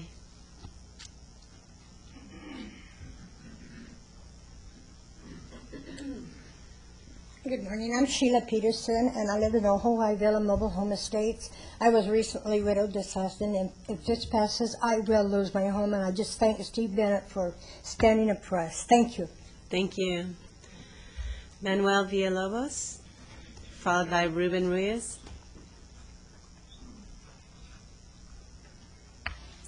Madam Speaker, gentlemen of the board, my name is Manuel Villalobos. I am the representative of GSMOL in this area. And we certainly, as Mr. Steve Bennett said, we do, GSMOL, do support what Mr. Bennett is trying to do. We realize the importance of it. We realize that there's a strong legal fight that still needs to be done. And that's why we, GSMOL, are in Sacramento with that fight. There are options for WMA, for the park owners, if they really want to help, if they really want to have the ability of affordable housing. One of the options is just like this gentleman here, resident-owned parks. It is a viable option, one of many, but the ROP, or resident-owned parks, can be established if and with the help of the county and the city supervisors. There's the option of eminent domain, which I know you may reject that, you may not like it, you may think it's politically incorrect to do it, but it is an option. And with resident-owned parks, these organizations that do help the residents of each park, they can help them to purchase that park, and the residents don't have to put up any money front, because bonds are issued to help the purchase of that park, and then naturally the residents pay for it over time. So there are options that are viable, that are more fair than just taking away rent control. Thank you very much. Thank you. And our last speaker then is Ruben Ruiz.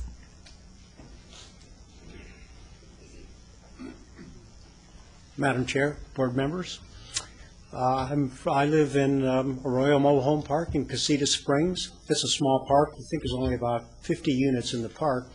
Its best feature is it's by the river, and its worst feature is that it's by the river. But the thing that it does provide is it provides a very low-cost housing for a lot of people that really would not have a home unless the rents were under rent control. I'd like to put a face on some of those people briefly. Ray is a Vietnam veteran, and he is one of the most decorated veterans from that war. He's legally blind from his injuries that he sustained during the war, and he also has to be treated regularly with dialysis treatment. He and his wife live on federal and state subsidies, and his medical benefits come from the Veterans Administration. James, in another unit, devoted his life to the church and ministry in that church. James he's wheelchair bound, as are many residents in our park, and he was taken care of by his wife. 3 weeks ago, she passed away. So James is now living there, and basically he's being taken care of by the other members of the mobile home park and the members of his church. And the list goes on and on. You know, Patty and Bobby and Joyce and Joy, and these are all people with very, very little money. They could never afford to buy their land under their units, and they can only afford to live there because of rent control. We strongly endorse your efforts to pass this resolution, put your efforts in correcting this legislation. Thank you very much for your time. Thank you. Thank you all for coming. And that concludes our comments. And Supervisor Bennett, do you want to proceed? If I could just make a few brief follow-up comments before I turn it over to the other board members. One, I'd just like to thank everybody for showing up. It's an important issue. We have to get moving in terms of the state legislation has to be crafted now to get it introduced. And so your presence here today, I think, certainly helps advance that. It'll also certainly help us communicate to our state legislators that if in one county here in Ventura County we can turn out this kind of turnout, that this is an issue that really has residents statewide, and hopefully that'll help us with the legislatures.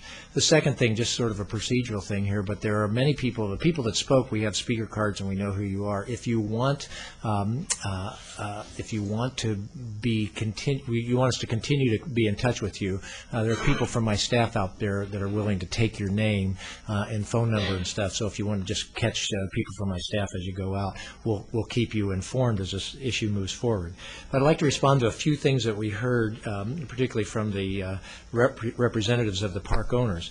They talked about how they worked with the residents when they first went forward with this, and I would offer to you that would never have even gotten introduced to the legislature if the residents didn't want it. It's just that in that give and take, the law was not crafted carefully, and in committee meetings, it's very easy for things to happen sort of off the radar screen, and so the law didn't get crafted carefully. But if in fact this was a good piece of legislation that the residents like, why would the one organization that represents all of the park residents in the state of California be identifying this as the number one fix for them in 2007 at the state level? So GSMOL, that is the organization that represents that, says this needs to be fixed. I'd also ask, why did the park owners, when there was a last minute late in the legislature attempt to try to do at least a partial fix, which was to at least require that 50% of the people in the survey had to approve before you could go forward with the subdivision. They fought that and knocked that out, and that's why you still have this provision of one park owner. The representative talked about there couldn't be sham movements with this. The courts ruled that what determines the implementation of this law is the purchase of one lot.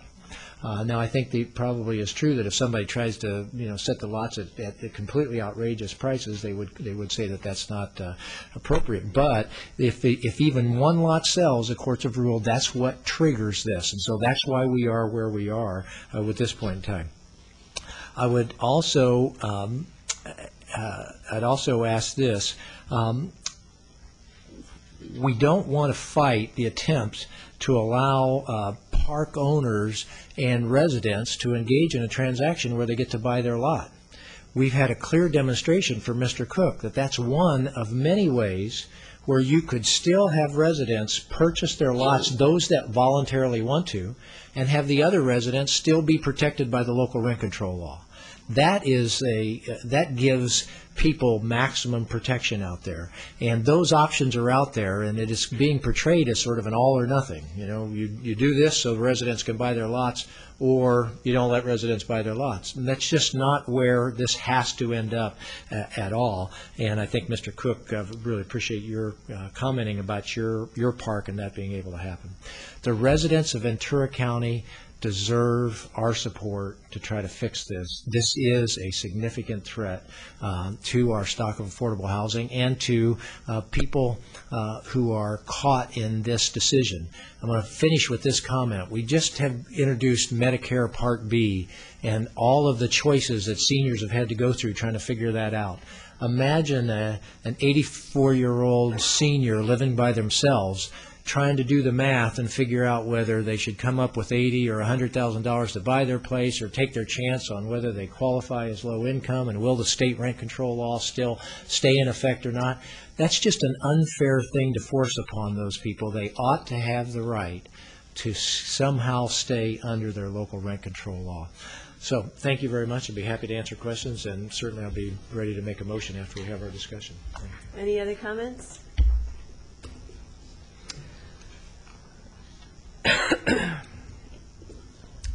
I certainly appreciate all of you coming to speak.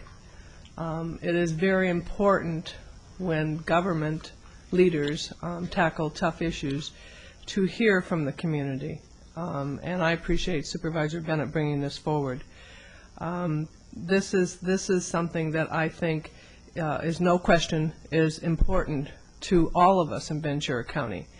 All of us who, whether we live in a mobile home park or whether we don't. And I say that because we know the challenges in this county are getting tougher and tougher to live in this community, whether you rent or you own. And we also know that they're not building new parks with mobile homes. If anything, you're seeing some of them just either turn over completely or the issue we're facing today.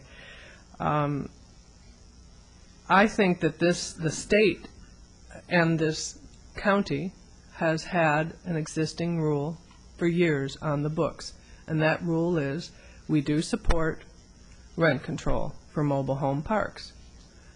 And I think what has taken place with the change in that was initially, as I understand it, work that was done, agreement of the parties to try and work through some legislation that would allow for ownership. But as Supervisor Bennett mentioned, perhaps under the radar, certainly not in the transparency of the public spotlight, the loophole was created. I don't like loopholes. I know you don't in any level of government, because loopholes typically mean that it's going to come back to bite us, whether it be in our pocketbook or in a social program or in other things we're trying to do to really keep our community strong and healthy and a quality of life.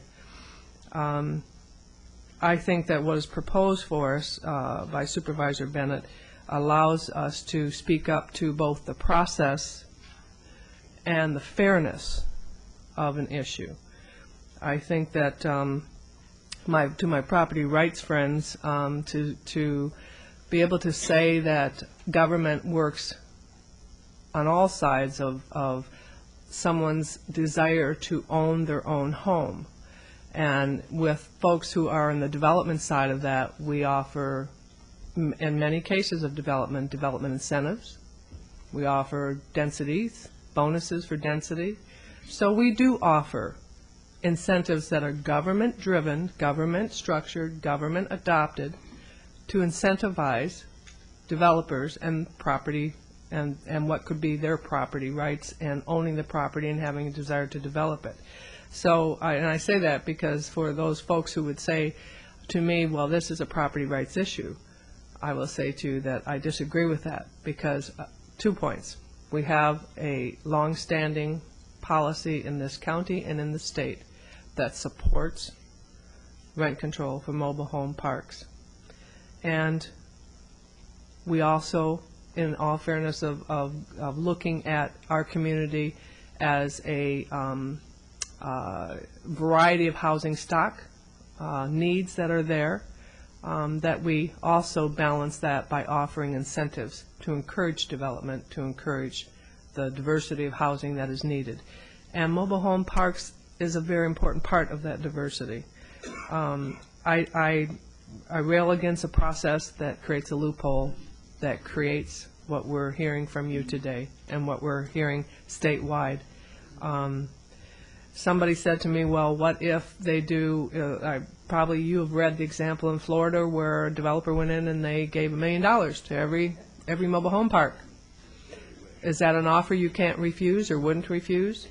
Well, that's not for us to say. That would be between you, the property owners, and what you desire. And mobile home parks aren't just, I heard today, and I've heard it many times, it's a community.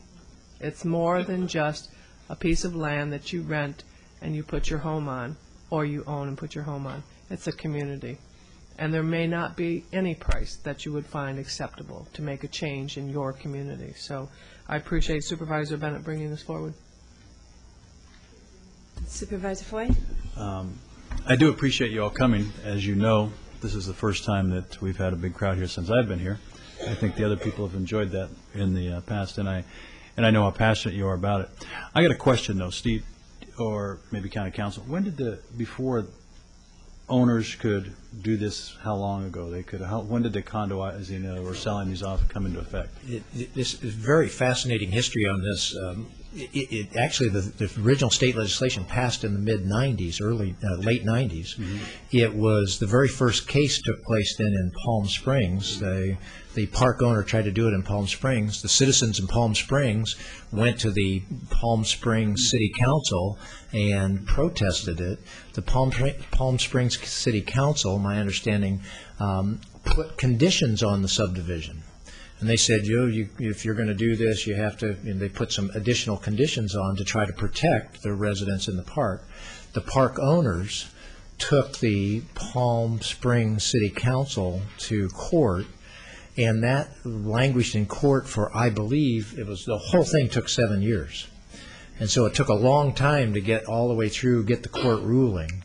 And then even after the court ruling, it's taken a little bit of time for the park owners to sort of put together what the court ruling combined with the state legislation actually has ended up creating. And so this is really now really starting to sweep the state now. But It's been a long time in coming. So I think what I heard earlier, that we had 300 parks that were looking at this? That's what I've been told. I haven't out of how many parks? Independently verify it. Out of how many parks? Thousands and thousands. Parks, yeah. What I was trying to get at is because some of what I heard was it sounded like this was going to kick people out of their homes and do all that, and all of a sudden, and I thought this was something that happened in the 90s, and so it hasn't just swept the country, because I think a lot of park owners enjoy having the residents. Look at these nice people here; they enjoy that, and they enjoy what they have, and I'm glad to see that the people enjoy the community that you talked about. I think that's critical. The other thing I think that Supervisor Long brought a good point is that when somebody develops any kind of housing program or new park, if they do,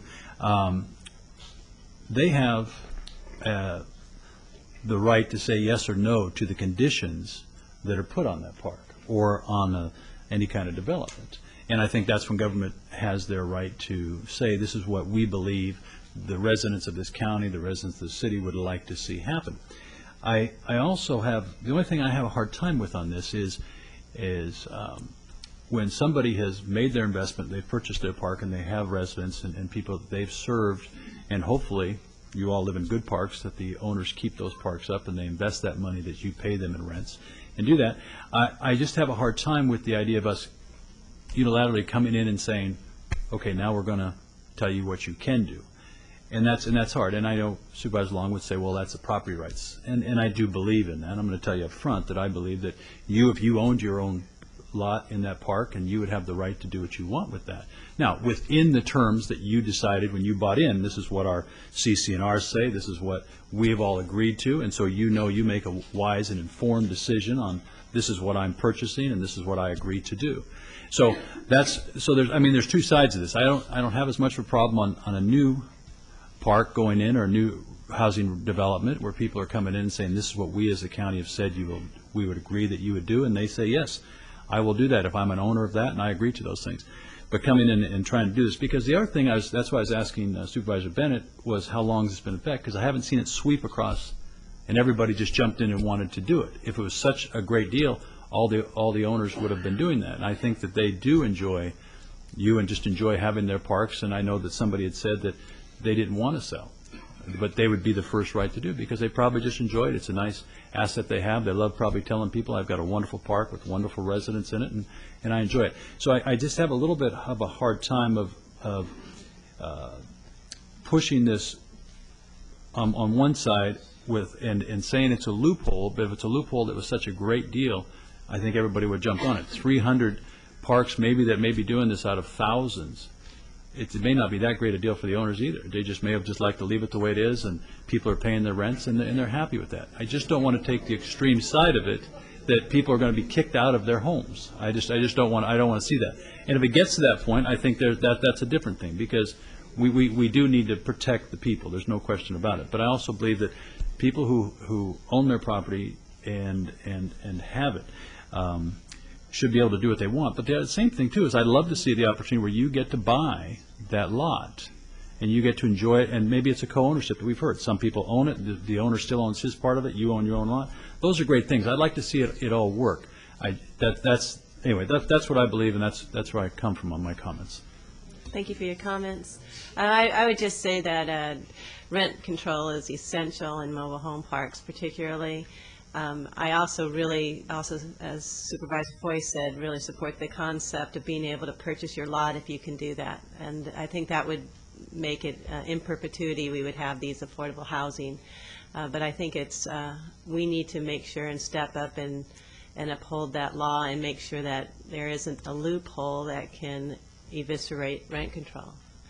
We have a park in Thousand Oaks right now that's being proposed to be wiped out and made into a commercial shopping center. We can't have that. We have to be able to keep those mobile home parks. And not only does the state require us to have affordable housing and have a specific number of affordable housing units, I think it's just the moral right. People to be able to live in their community.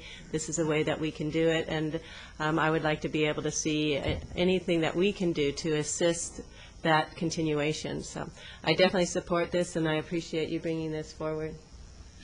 Thank you. If I could, I appreciate the comments, and just a couple of things, Supervisor Foy, if I could. One, I think you have to ask the fundamental question, whose property rights are we protecting? Because, excuse me, unlike an apartment building, these people all here own their own home. They just don't own the land that it sits on. So we have two sets of property ownership at stake here. And these people bought their homes with the belief and understanding that the lot was covered under the local rent control law. So should who in a struggle between the park owner wanting to sell it and the person not wanting to have to purchase it or lose their local rent control, that's one. So I think the property rights argument could be made on both sides. And if I had to err, I think I would err on the side of a resident who has maybe all of the life savings tied up in that one coach, than probably the one park owner in that situation. So that's one, I think, very important thing. There is a property right of residents who have an expectation that when they bought, they were going to have rent control to be able to protect them and protect the value of their coaches. The second thing, when your comment about this getting, if this was going to sweep the state, why hasn't it already? I think you always see people, when you're talking about these kinds of transactions, when a court case is winding its way through, it puts everybody on hold because everybody waits until the court interprets it.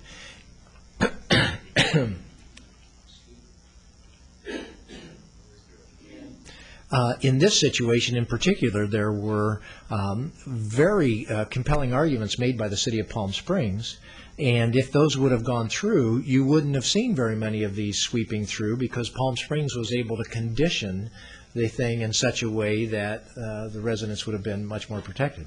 But when the ruling came through, and if you read the court's ruling, it is fascinating. The court rules and says, you know, it's not our position to say whether we think this is good or bad. That's essentially what they're saying. It's not our position to say that, hey, you know, the sale of one lot, they say if you want to fix what you perceive to be an inappropriate and bad law, the state legislature has to fix it. They're saying the state legislature just didn't write it to accomplish that end, and it's just taken that time. But I would offer to you, if you go up to Santa Rosa now, every park in Santa Rosa is being subdivided right now.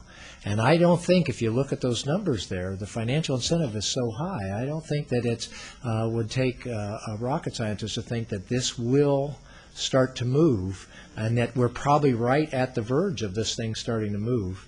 And that's why the legislative fix is so important. Let the legislature fix it appropriately, and then have an even playing field and let park owners decide then if they want to subdivide. But right now, to allow this to go forward under these conditions would just be unfair to the property rights of these people here. So I hope you'd support the motion. And so I'd like to make the motion to approve all the recommended actions here. We have a motion and a second. Do you have any opposition? Okay, we have one opposed. It passes on a 3-1, and I would encourage, we have the council member from the city of Ventura. I'm sure he'll consider that with his council and the other councils in the cities and of our county. So maybe we'll be able to put enough pressure on Sacramento to get this changed. Thank you for bringing this before us. Great. Thank you. And thank you. Thank you very much for coming, everybody. Appreciate you coming. Can we take a 5-minute break? We'll take a 5-minute break while you leave the room.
our brief break.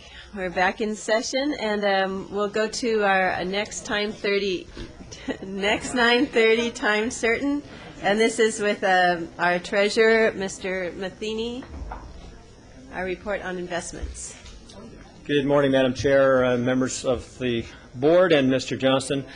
Pleased to report that our Treasury pool results for the month of December returned an additional $6.4 million to the local government in the County of Ventura, while at the same time using some very conservative policies for the investment of the funds that we have received. If you have any questions, I'll be happy to answer. Have we any questions? Move the recommended We action. have a motion and a second, and seeing no objections, that passes. Thank you. Thanks. Our next item is our second hearing for item 25, which is a ordinance out in Oak Park on oversized vehicles, and we'll ask that the ordinance be adopted. Yes. After I've opened the hearing, yes, please. In that case, it talked about emergency repairs, 12 hours. Is there a procedure, something we're talking about? Isn't there a 36-hour? Your microphone. I'm sorry. Isn't there a 36-hour, just a parking that you can park just 36 hours? What I'm concerned with is this, is that all of a sudden if somebody's at 5 o'clock or 3 o'clock in the afternoon has a repair issue, they're working on it, and I can't get a part, and I can't get it till tomorrow at 10 o'clock when some parts store opens or whatever they're doing. Are we in a situation where that they have to get rid of that car by 5 o'clock in the morning because that's 12 hours? Does that put them in a situation like that? My understanding is the first item, and I think you asked a really good question. The first exemption is that you can park it for 72 hours in preparation of a trip. A trip, okay, that's what it was, yeah. Mm-hmm. Okay, so it's 72 hours for a trip. I was just curious about that repair, because then do we just automatically put somebody in violation? That's where I was, by saying it's just 12 hours. And they have no way to, and then how do we enforce that? What's the enforcement of that? Well, if you'd like, I'd be willing to hold this over until we can get the answers to that question, because you're saying we already have a legal limit that exceeds 12 hours. Yeah, we already have that. Okay. Maybe just make them the same. Okay, why don't before we go and change it up here on the dais, we'll ask the county council to take another look at this. Okay. Does that work, and we can have it at our next meeting? Certainly. Okay. Thanks. All right, so I'll ask then, instead of adopting this, we'll go ahead and continue the adoption to our next meeting. Do I have a motion to continue? Thank you. And a second. And with no objections, that passes. And that concludes our 9:30 time certains. Supervisor Bennett asked that we consider item 35 next, and so this is his item on surplus desktop computers. Well, thank you. I appreciate that. We have the Assistant Chief of the City of Ventura's Police Department here, and also Carolyn Casavon, who's taken time off of work to be here on this item. And I don't know if either of you want to speak. Great. Have you submitted a comment card? Great. All right. Okay. One comment card. Carolyn. Hi, my name is Carolyn Casvan. Good morning. And first, I'd like to thank Supervisor Bennett for putting this item on the agenda. It's a really important item for us. This program is the Computer Cops and Kids program. It's a program that's a joint program with the City of Ventura, the Police Activities League, and the Ventura Unified School District. And the purpose of the program is to buy computers, used computers, for students in some of our more challenged schools. And, you know, we all have, if you look at the news, the difference, a huge difference in terms of education for these students is not having computers in their homes. And this program has three benefits. There's the environmental benefit, because these computers, many of them would otherwise end up going for recycle, and reuse is a much better environmental benefit. There's also the education benefit and the equity benefit. And so this is a great program. We started it last year. We've given away 46 computers. This is another 50, and we have another 50 coming in. So we have 100 computers for our next round of giveaways, and that will be at EP Foster School. And I just want to thank you very much. We really, really appreciate it. I'd just like to speak to the recommended action, and that is reuse is better than recycling, and this is just for 50. This doesn't lock us in forever and ever to PAL, but this allows them to move forward with what they want to do. So I'd like to move the recommended action. We have a motion. Make one real call. What do we do with all the other things like this? Is this just something we've done? Have we given the rest of our computers away before, or what? They're generally, as it says, they're generally sold bulk. Really? You know. No, I think it's a great thing you're doing, and I think we should look at more opportunities with more of these. The organizations like this can use them. It's a great deal. There's no question about it. There is some revenue, but it's pretty limited amount of Yeah, revenue. but I think it's probably less than what it takes to put it all together and do it. Yeah, it's probably better. Good. Thank you. So we have a motion and a second, and are there any objections? Seeing none, then that passes. And now we'll go on back to our regular agenda. And item 29 is our Harbor Department with Ms. Krieger, and this is regarding a grant. Yes, good morning, members of the board. Mr. Johnston, Lynn Krieger from the Harbor Department. This is for a small grant, but it's important to us. $20,000 from Department of Boating and Waterways for abandoned vessels. What this does is for abandoned vessels allows them to be removed and destroyed without sinking, putting oil into the water, and causing other environmental problems. So we ask for your support. Move the recommended action. Motion, and I'll second that motion. Seeing no objections, then that passes. And we'll move on to item 30 now. Ms. Schulman's here with our Behavioral Health Department. Good morning, Supervisors. Mr. Johnston, Linda Schulman from Behavioral Health. With this item, I'm asking that we increase allocations in the Behavioral Health Department by 2. The first position is a social worker who will work through our alcohol and drugs prevention program. We have some prevention funding that in the last couple of years has not been spent, and as we've looked over the course of that program, we primarily have focused on environmental prevention and have done great work here. This will get us back to doing some on-hand prevention work in the schools, which before funding had been cut several years ago, we had a lot of great programs for. So this will allow us to put our prevention activities and efforts back in the schools to try to see if we can keep kids from ever starting using alcohol and drugs, which would be a whole lot easier than having to treat them afterwards.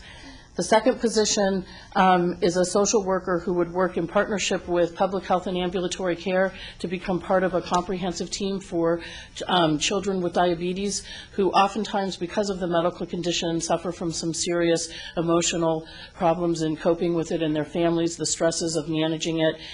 We've been estimated that there are approximately 25 children right now that this social worker could immediately start to work with so that they hopefully stay to their regimen of diabetes treatment, but then also maintain the rest of their healthy life. Thank you. We have any comments or questions? I do. Yes. Supervisor Flores. This is all new for me, so I'm asking some questions. Absolutely. So where does the money come from for this? The prevention money for the first position, we get an allocation from the state for prevention activities. It's about $900 and something thousand a year, and so it comes out of that funding. Okay. So there's no net county cost, there's no cost to us. It's funding with specific rules of prevention activities. That's for the first one. That's the first one. The second one, most of these kids will have Medi-Cal, and we will be able to bill for the services that we're providing.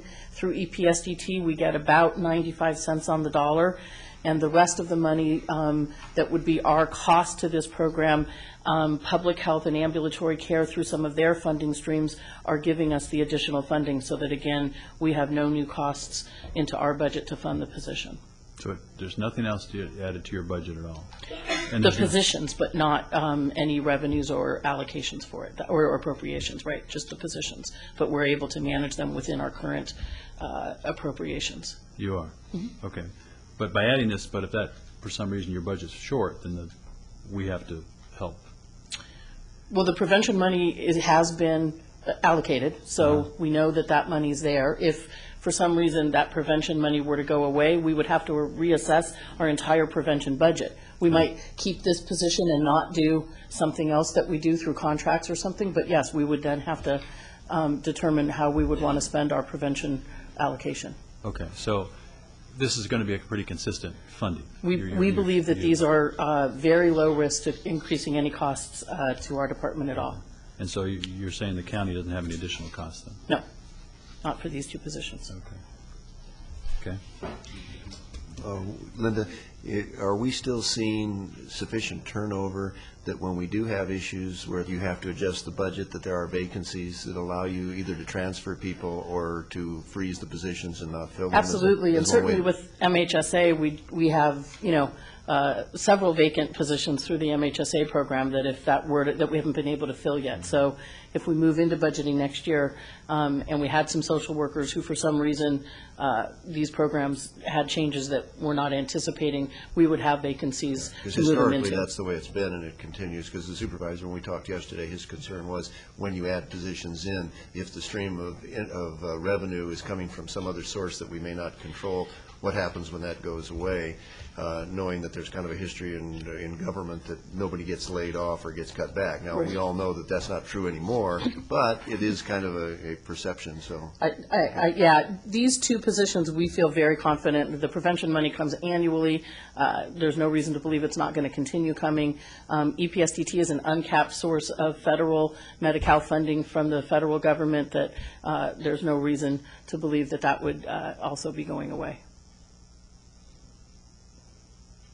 I think it's, I was a little surprised when the chief of police in Thousand Oaks has asked to change our DARE officers to just having community liaisons at the school, and with a report that said that the DARE program wasn't as effective as they had hoped.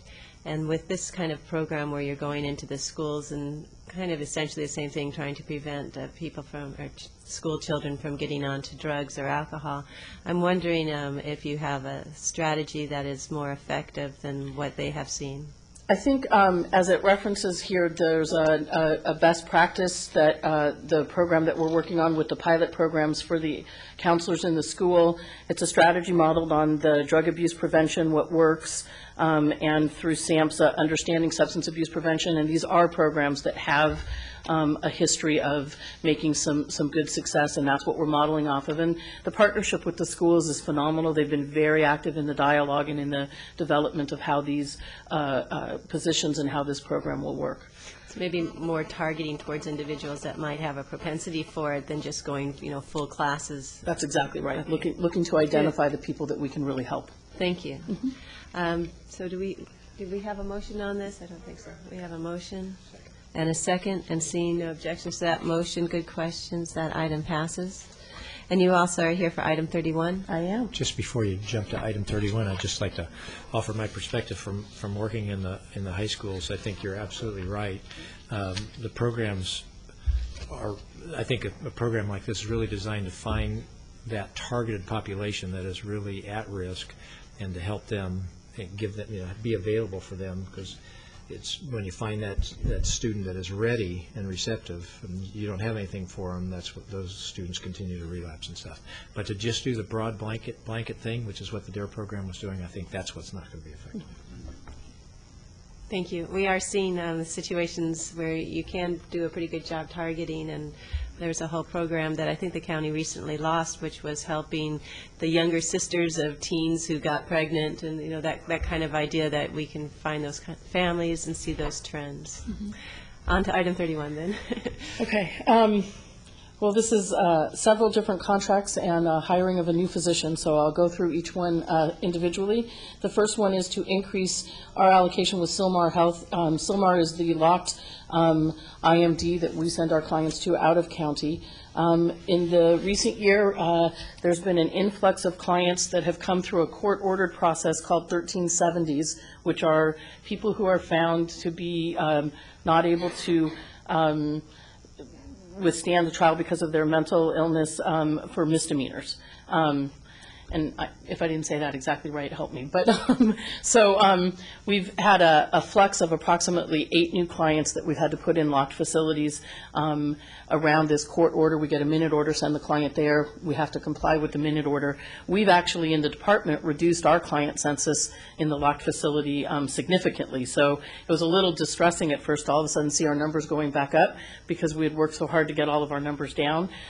We have recently met with the CEO's office leadership, the courts, the district attorney, probation, and we're looking at how do we funnel these clients into alternate options and not put them in locked treatment as the only option. And I think that there's some good dialogue about how we can try to address this issue as a county and ultimately prevent this expense. But nonetheless, this year, we've had to put those clients in, and it will represent an increase county cost of $600,000 to our budget, which again, we've been in discussions with the CEO's office about how we're all going to manage that in the course of the year.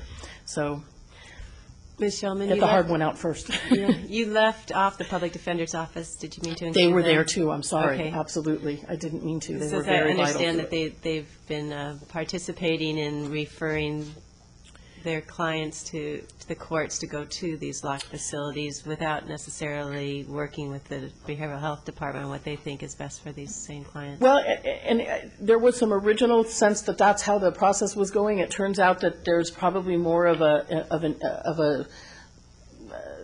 innocent, I mean, they weren't, when they can't work with the client, they're required by law to put forth for this process.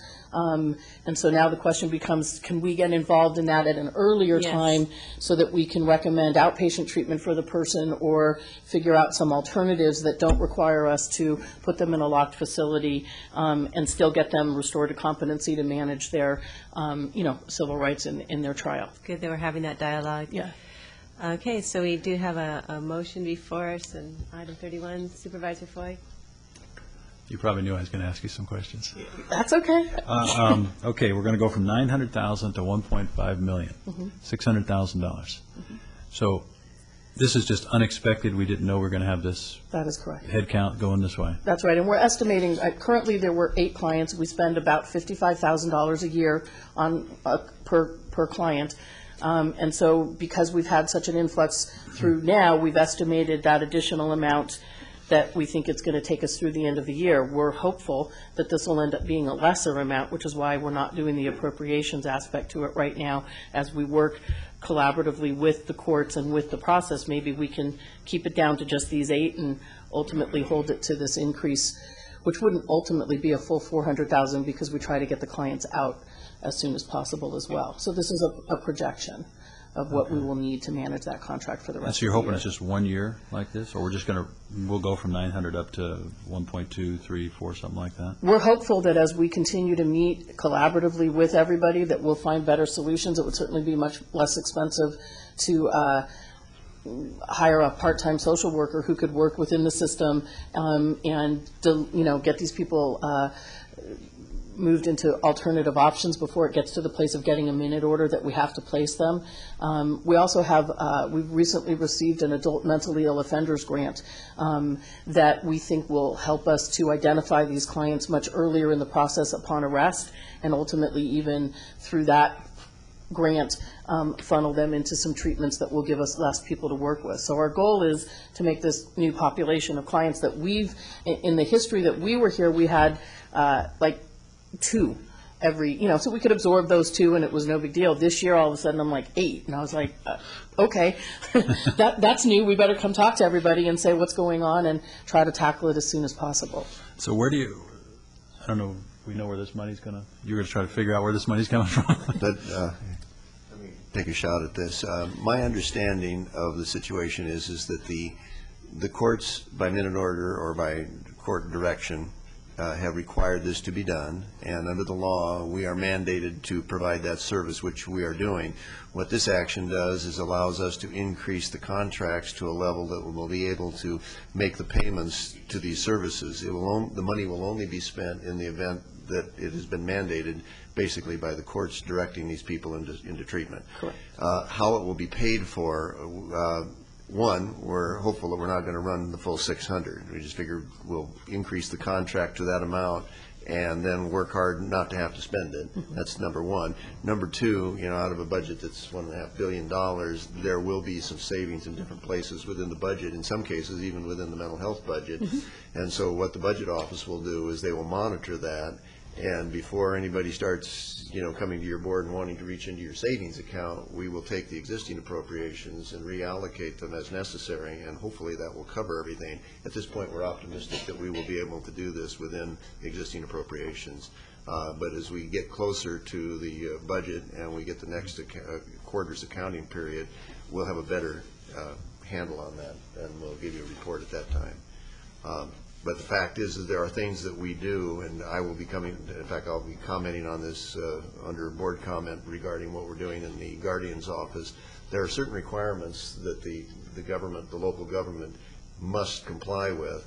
And so then the question is how best can you do it and keep the cost down, not if you do it. So what we're trying to do is not to institutionalize this yet. If this is a blip on the screen, then we'll all be grateful. If it's not, you'll see it in your budget in the springtime, and it will become part of the request for appropriations. Thank you. I appreciate that. Certainly. The second contract that we're bringing before you is Devereaux Cleo Wallace, which is a contract where we place children for residential treatment. This particular contract has 100% revenue offset because the kids are either there under Medi-Cal or through the 3632 program, which is 100% funded through the SB 90 mandate claims. And so there's no increased cost to us. We just get more kids that through the IEPs are ordered into treatment, and we can increase our revenues to offset the increased expense of the contract. Those are the ones that are assisted with funding from the schools? Yes, that's right. Our pro-nursing staff, we have a very difficult time recruiting nurses into our allocations and positions, and therefore have to use per diem and contract nurses through pro-nursing. Because we can't fill the vacancies, we have enough money in our salaries object to move down to cover the cost of this. So again, there's no increased cost, but we need to maximize our contract with nursing in order to pay them for the nurses they've been sending to us, and then not use our salaries money and instead move it down to cover this. So again, no increased cost, and working really hard with the nursing schools to try to figure out ways to get more mental health nurses. It's not one of the tracks that gets a lot of emphasis, but with the Mental Health Services Act, there's some significant money that's going to become available for human resource activities and for training of staff, and so we're in discussions at a statewide level around nursing, around developing mental health nursing programs and certification programs so that hopefully we can build up a better pool of staff to hire rather than continuing to have to use this contract. The Elms Residential Care provides board and care services to our elderly clients. We, at the beginning of the year, estimate within all of our board and care operators how many clients, based on history, we think they're going to have every year. We're wrong. We have to move clients from one facility to another, but the total appropriations is the same amount of money. It just gets decreased from somewhere else and added over into this one based on the medical needs of the clients. And so that's how we cover this one. And then Dr. Celia Woods is a board-certified psychiatrist who is going to come on board, hopefully, and start our working with our adult services. We had vacant positions in our budget. We've been paying locum tenens, and so again, we have the appropriations to pay for this. We can reduce our usage of locum tenens and fill this with a really qualified, highly dedicated staff member to our psychiatry team, so we're excited about her coming on board. I have a question regarding the previous discussion on the IMDs and the extra expense it is because we have more going there.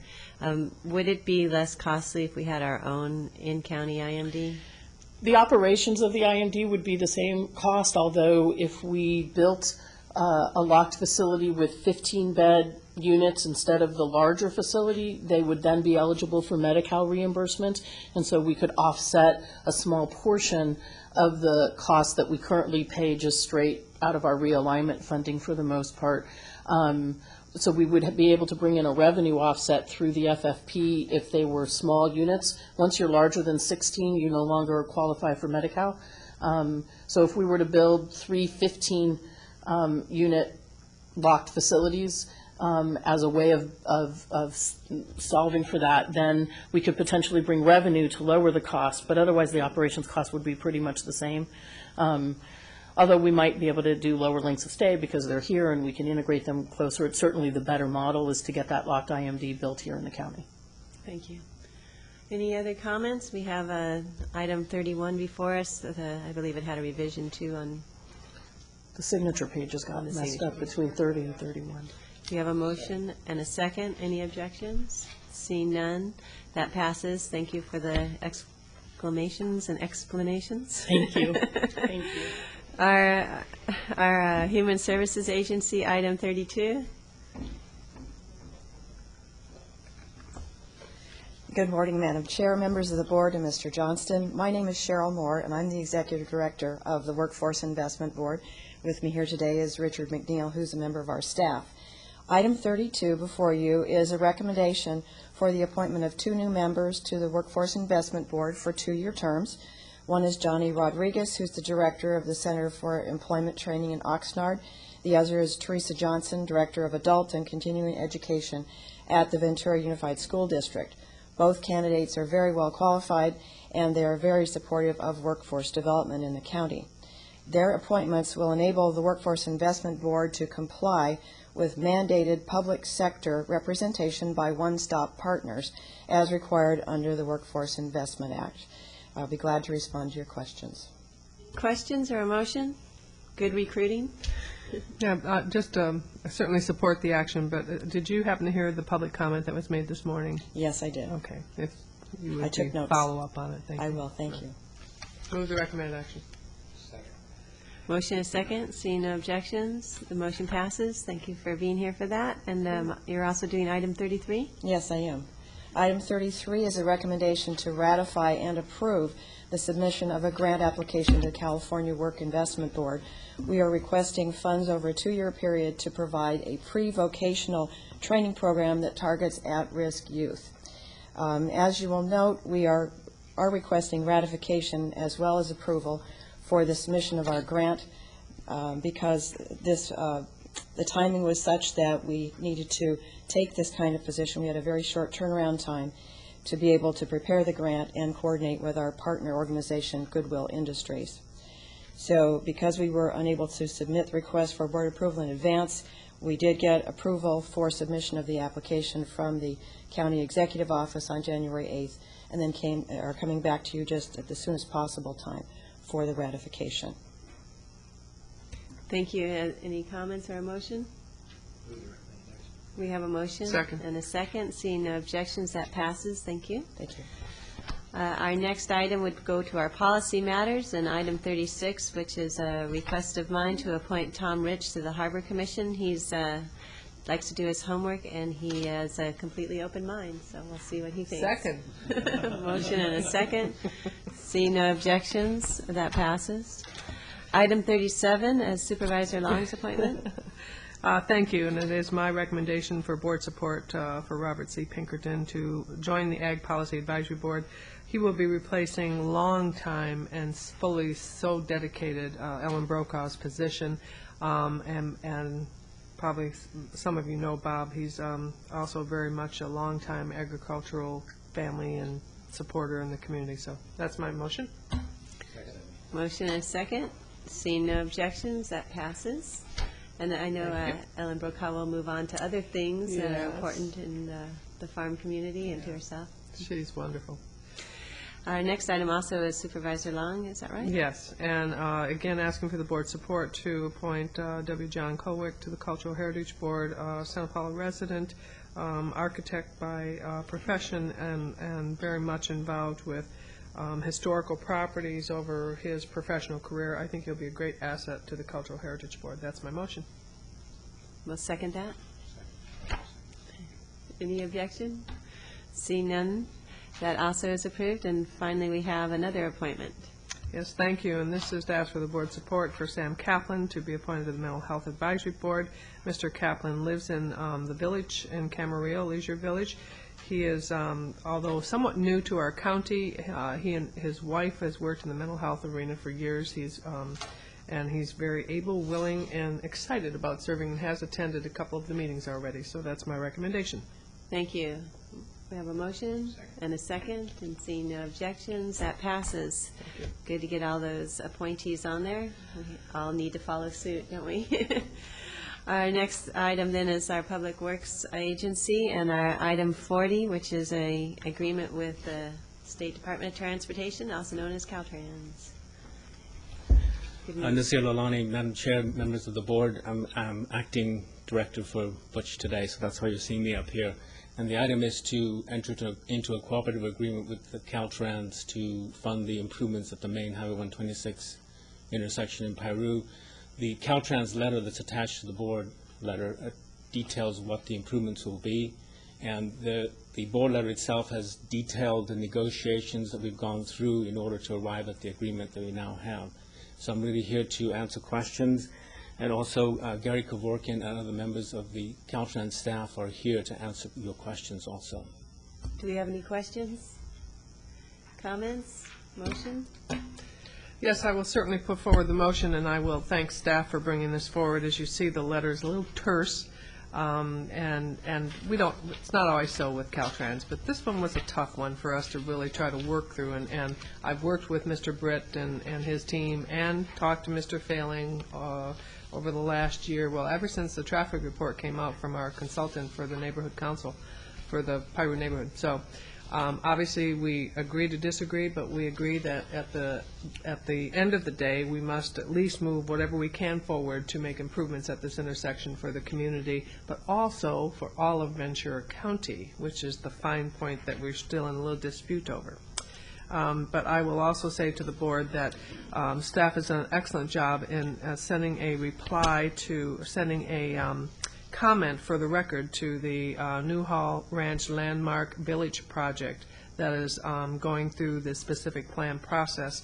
And in those comments, the Transportation Department, Resource Management Agency commented, and in that document there are additional comments regarding improvements needed along the 126 Main Street area for the greater good of that corridor and for the Piru community. So I thank staff for their work. I thank Caltrans for being here. And I don't know that if they have comments to make or they just want to be here to make sure we don't hit them harder. And I'll just say thank you for the work. Yeah, Madam Chair, I also wanted to point out that the approval of this agreement is very timely because the Caltrans staff informed me that they're ready to list the project for advertising in April. That's great. If we can expedite it, that's even better. Move the recommended action.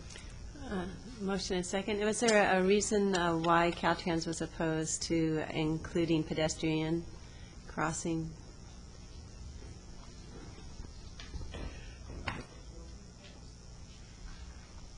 Yeah, you came all the way down here.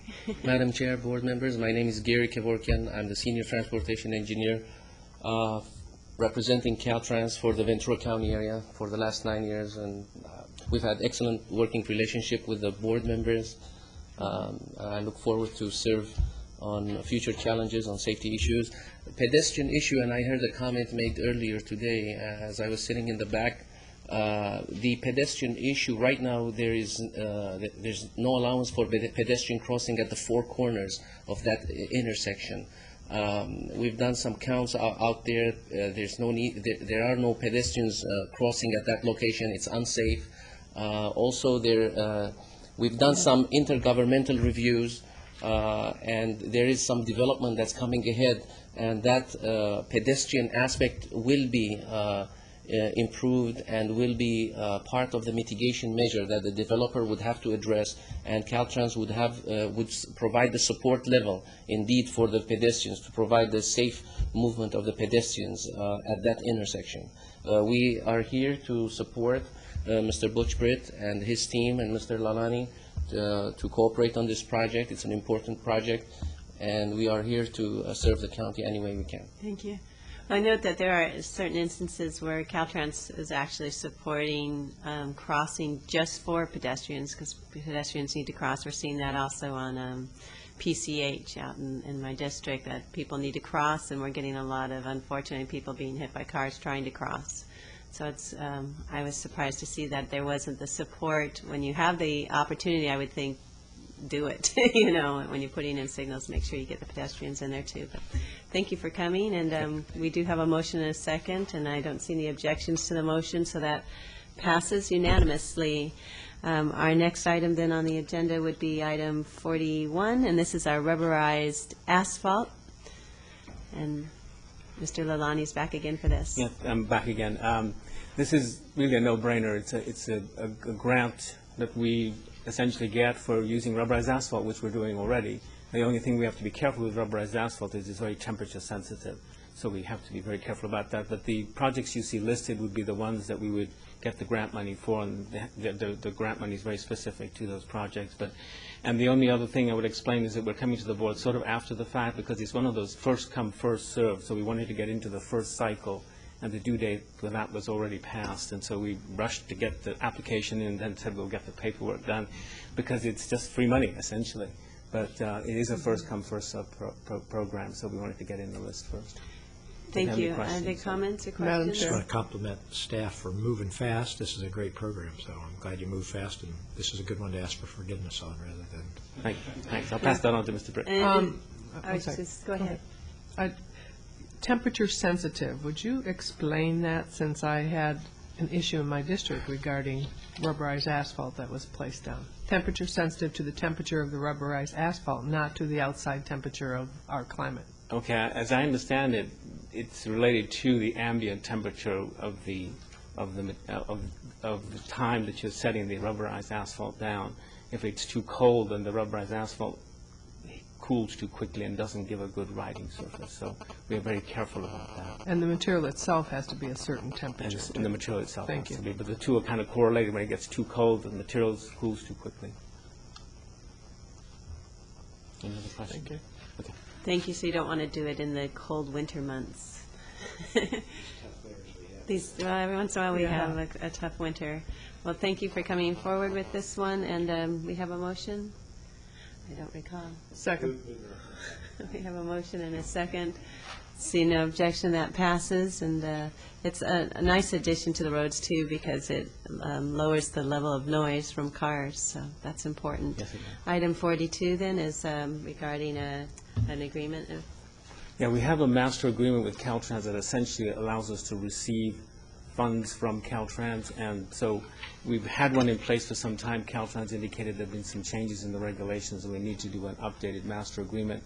The downside is if we don't get this done in a timely manner, we don't get our monies coming back to us. So it's pretty much a pro forma thing, but we just need to bring it to the board for approval. Comments or questions? We have a motion and a second, and see no objection, that passes. Thank you very much. And also with our Public Works Agency, this time Watershed Protection District, we have an item, and good morning. Good morning, Chair Parks, board members, Mr. Johnson. For the record, I'm Gerhard Hubner, Deputy Director with the Watershed Protection District.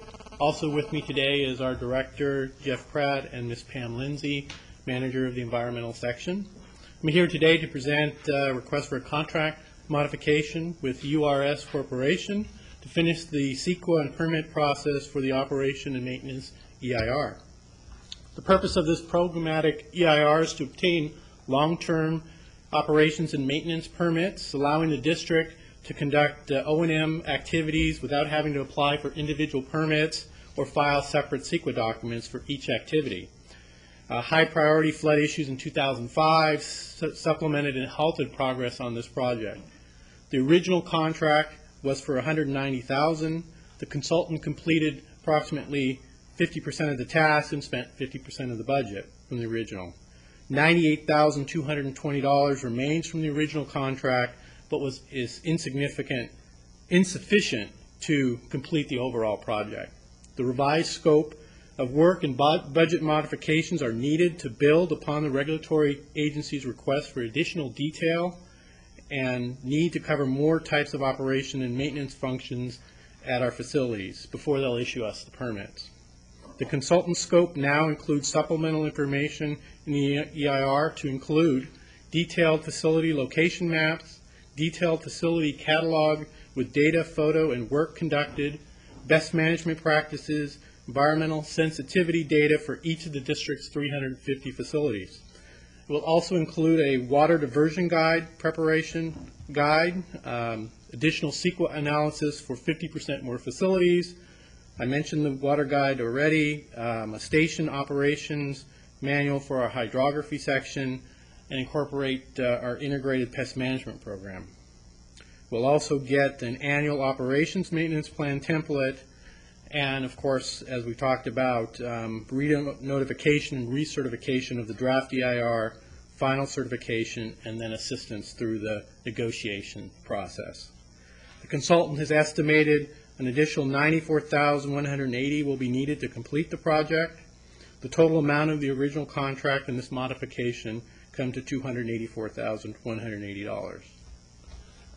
So in conclusion, staff recommends approval of modification number 1 to consulting services contract with URS Corporation for the amount of $94,180, as is stated in today's board letter. We believe the completion of this work will allow us to evaluate the addition of new best management practices in the district's operation and maintenance program with the objective of streamlining the permit process and reducing environmental impacts from the district's activities. And I'd be happy to answer any questions. Any questions on this? Supervisor Long? On the Exhibit A, under task number 2, under item 6, it says the fourth bullet, rodent control alternatives, analysis being done by another consultant. So yes, well, part of that is they will incorporate any of the recommendations. If you remember, we had an item back in December where we provided the alternatives. That information will go into the EIR. Oh, okay. So there's not somebody else doing something No. all new all over again? Okay. No. Okay. Supervisor Floyd, did you have a question? Yeah, just on a bigger level, understanding that you had 180,000 was the original contract about. 190,000. And then you went and you spent about half of it. They did about half the work. Now we're going to 260 or whatever. Is that because we added a whole lot of more work, or we just underestimated the original part to get it all done, or what was that? Both. I mean, part of it was underestimating the scope of work, and then the regulatory agencies, this happens, our initial discussion with them, they said, well, you need this amount of work. And when we went back with them and said, this is what we have, they said, this is insignificant detail. We need more detail. You need more work before you proceed. Okay. Is that unfortunate? Unfortunately, it sounds like it happens. So is that typical?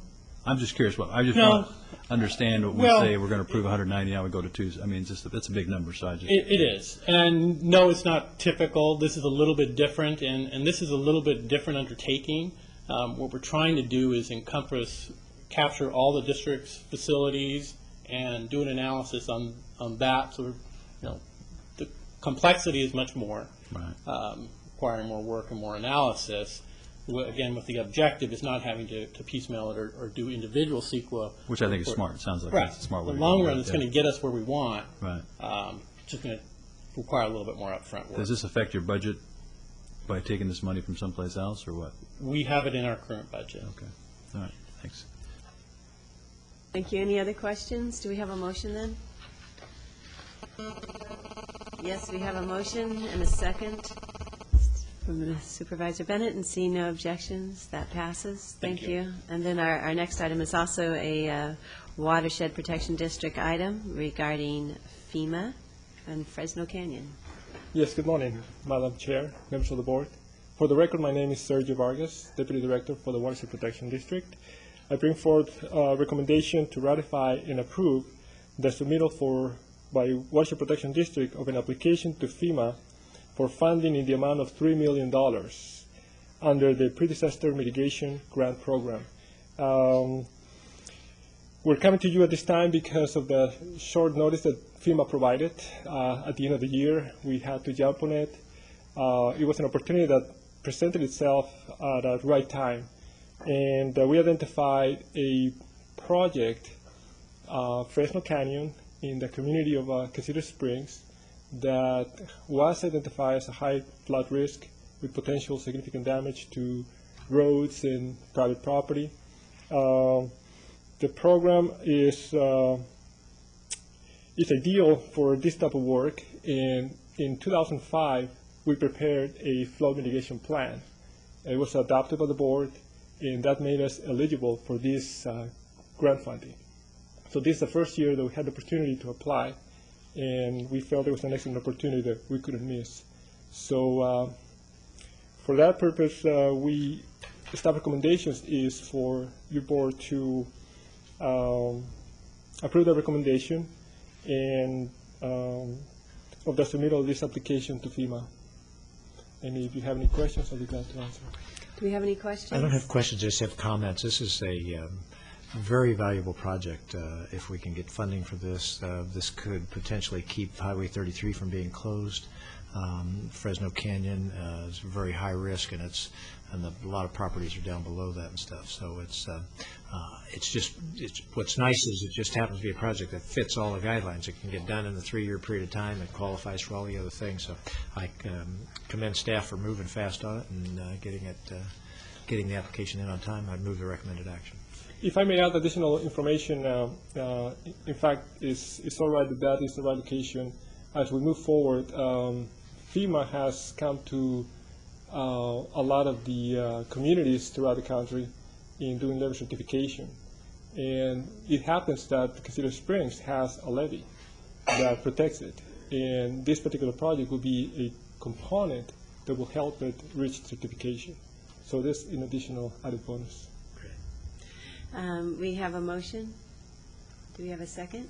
Second. No, seeing no objection, that passes. I do have a comment, just that obviously this is needed, as we have known risk factors and we need to protect those areas. But as we see development and where it goes in our counties, sometimes it ends up in situations where existing natural features such as streams, rivers, creeks, and all are too close to these developments, and as a result, we play this catch-up game of trying to buffer those areas from storm damage. So it just sometimes it's so much more expensive in the long run, getting, whether it's through FEMA or the county or other sources of funds, to be able to put those monies together to protect areas that are in harm's way. And just in the long run, to be able to coordinate our planning and land use with our flood control would be a lot more cost effective, so we don't end up in situations where we have to put in many millions of dollars to protect areas that probably shouldn't have been built so close to creeks and such to begin with. My 2 cents. Thank you. Our next item then is a ratification, another ratification, item 45. This is the day of ratifying. I could almost hear Supervisor Michaels now. Good morning, Madam Chair, members of the board, Mr. Johnston. On behalf of the Sheriff, Dante Honorico, Chief Deputy. In 2 weeks, I'll no longer be a Chief Deputy. The Sheriff is asking that your board ratify the filed agreement between him and the Sheriffs of Santa Barbara and San Luis Obispo County. This agreement will allow us to apply for a grant from the Governor's Office of Emergency Services to create a SAFE Team Task Force. SAFE, S-A-F-E, is an acronym for Sexual Assault Felony Enforcement Teams. The successful proposal will result in $600,000 in funding for the Tri-Counties, $224,000 of which will be for Ventura County. This will allow us to add 1 senior deputy as a sexual assault investigator and 1 investigative assistant. The purpose of this team will be to actively monitor and enforce compliance with regards to those individuals who reside in the county and are required to register as sex offenders under Penal Code Section 290. There are presently 1,092 sex registrants living in the county, with approximately 400 that the Sheriff's Department directly monitors. These numbers can change as suspects or registrants are released from jail and offenders move from city to city. Ventura County has a compliance rate of approximately 83%.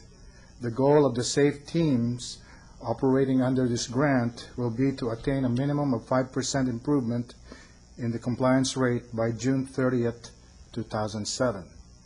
This will be achieved by increased public awareness, additional training, and additionally we will be conducting at least 1 compliance check that will target the most egregious offenders who fail to register.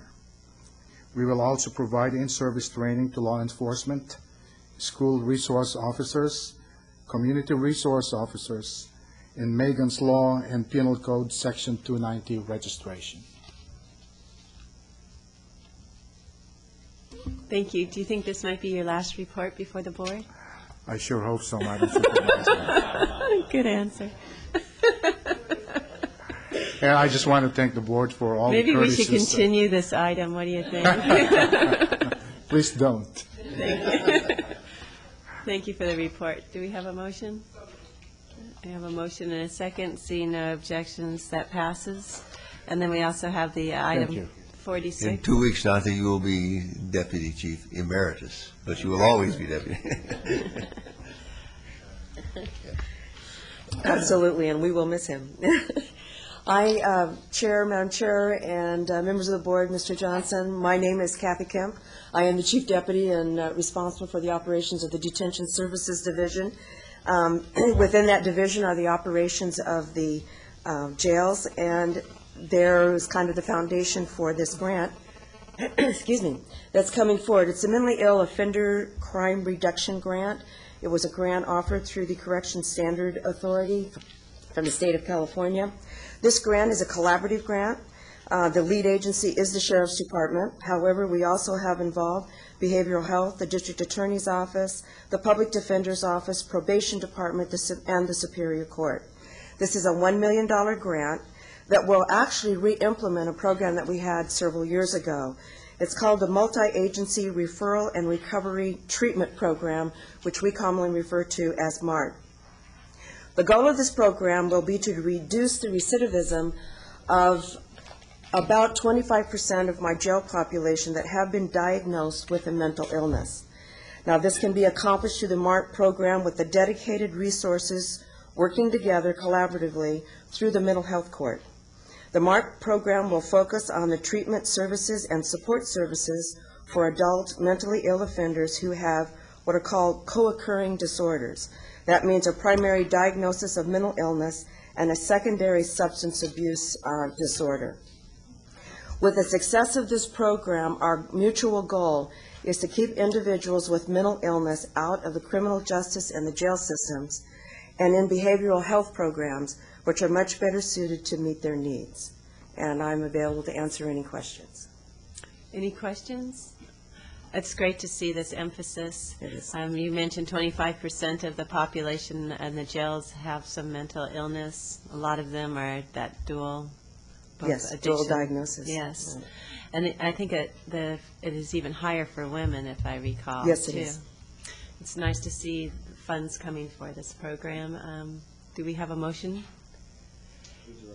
We have a motion and a second, and that passes unanimously. Glad to see it. Thank you very much. Thank you. And see good coordination, too, with our Behavioral Health Department.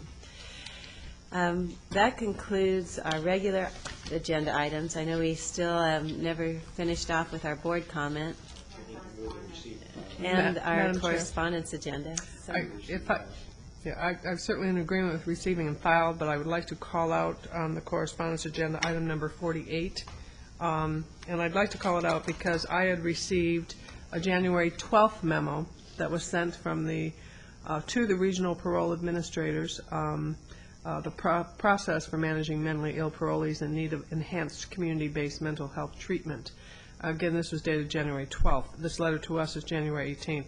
I bring this to you. I sent this memo over to both Cal Remington and Linda Schulman because it just raised some red flags for me as to the movement by the Department, California Department of Corrections and Rehabilitation, in community-based parole outpatient clinics for mental health services.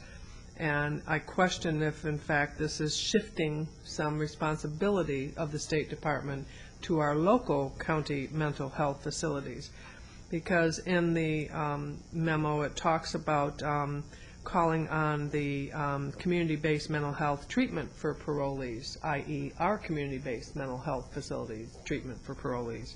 It just raised some questions to me. I sent this over to the department heads to ask them to take a look at it, and I would hope that, I'm sure they're listening, that they'll give us a report back to see if we have some, if we should have some concerns with this, if it is a shifting of state mandates and not with any funding. Right. Which is currently being funded by state. Right.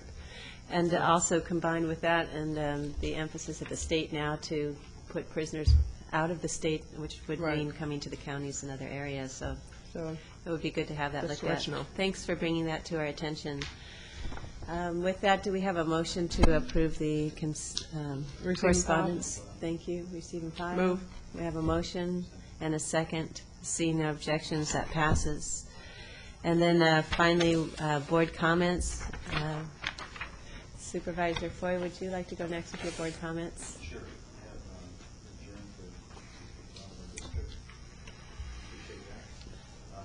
One thing I just want to say is I had the opportunity along with Supervisor Long to attend that meeting about the disaster of the agricultural. Rob Roy had put on, and I thought it was greatly attended. It was great to see people come together and try to solve some issues. I was hoping we would have seen even more of the private sector in the sense of churches and synagogues and all the rest there, but it was great to see that happening and the United Way trying to take some leadership in that, because after talking to some of these farmers, we are going to see this go on for a while. They're talking about the avocados 2 years with the crops, and it's going to be something that we're going to be dealing with for a long time. So it was just great to see that.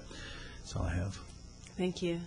I also would like to go to Supervisor Bennett for your comments, and then I'll do mine. Thank you. I'd just like to ask the board to adjourn in memory of the people on this list. Okay, thank you. I also looking in how we can help the farm workers, and you mentioned many organizations, Supervisor Long, that are working now to help both the growers and the farm workers. And out in my district, I'm looking at helping to organize a food drive to get food to Food Share, which has been the organization that I think just recently got a $25,000 grant also, but just to try to meet the immediate needs of some of the farm workers. And I'm glad to see a lot of support coming, both, like you were saying, from the nonprofits and churches, the Chabad of the Conejo and Boy Scouts, and some of the service clubs are all joining in and looking at getting some food donated over to Food Share in this coming week, so we're looking forward to that. I also wanted to mention the 125th anniversary of the Los Angeles Times, and they have some exhibits at their facility, including one about the 1910 bombing by Union organizers at the Times building. Those were the days, huh?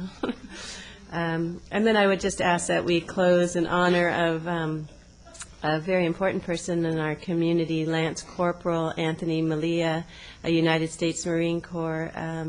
He was a Thousand Oaks resident, went to Thousand Oaks High School, played football there. I went to the funeral yesterday, and he will be very much missed. And it was also nice to see the outpouring of the community for him. So with that, we're going to adjourn to closed session. Do you anticipate an announcement from closed session? No. Yes, please. Supervisor Long had asked if I would give an update. Oh, that's right, the update. Would you like to turn on your microphone? Right, sorry. In answer to Supervisor Long's inquiry about where are we with regard to the issues in the Guardian's office, I reported to you already that we have been going through what they call an RFQ process, a request for qualification. That has been completed. They have been screened, and a firm has been selected, and I believe this week we will have a contract signed, and they hopefully will be in here next week. The first activity will be to verify what has been done so far, because I continue to make this point. Well, the treasurer didn't emphasize it as much as maybe he and I both wished he had.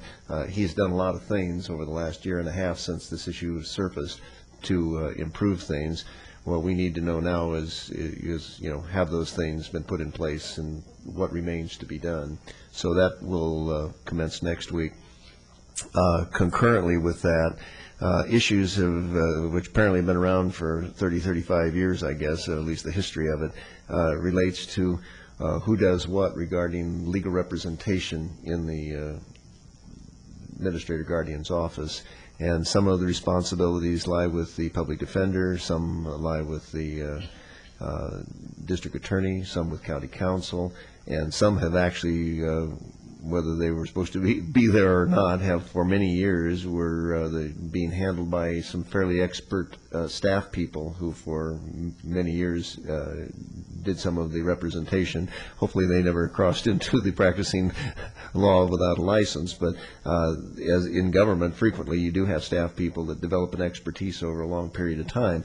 One of the issues that we're faced with is as the long-time and experienced employees retire out, it's sometimes difficult to get a clean handoff to the next group, and in some cases it's not possible, maybe not desirable. So what we're doing this week, we'll be meeting with the district attorney, with the treasurer, the district attorney, the public defender, county counsel, and my office to kind of pull all those loose ends together and try to figure out if there is a better way to do this. I'm thinking the preliminary evaluation says that we may want to have your board take some action as to placing certain responsibilities so that we can clear it up. In all likelihood, it will require additional resource of some sort, depending on how that's done. But we believe that needs to be done anyway and needs to be done quickly while this other outside evaluation is occurring. And then also the auditor's office and our office are working together with the treasurer on the overall review of the treasurer tax collector's office as to how that can best be kind of reviewed and give your board a report back to be sure that everything's being done as we all hope it's being done.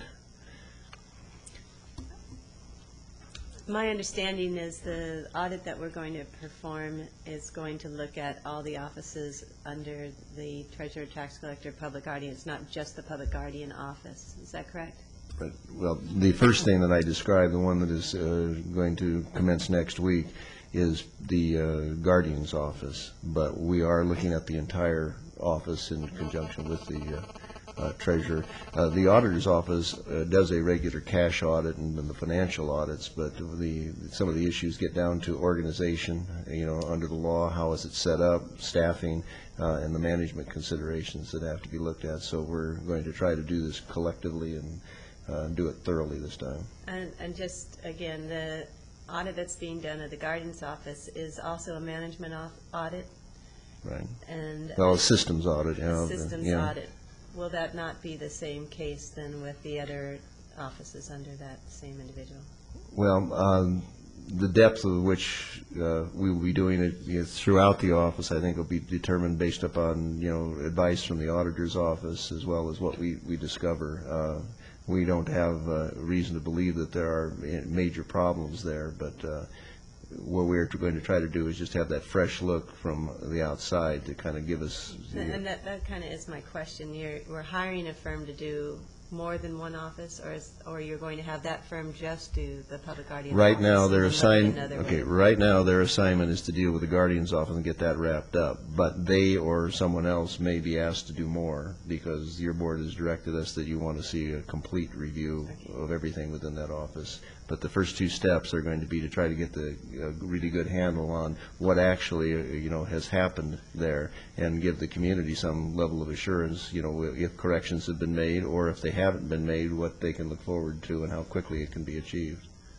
Thank you. So looking at the effectiveness of what has been done and seeing if more needs to be done. Correct. Right. Thank you for that update. And now we'll go into closed session. You're not anticipating an announcement, that's correct? Thank you, and then we'll adjourn right from our closed session to our next regularly scheduled meeting. Thank you.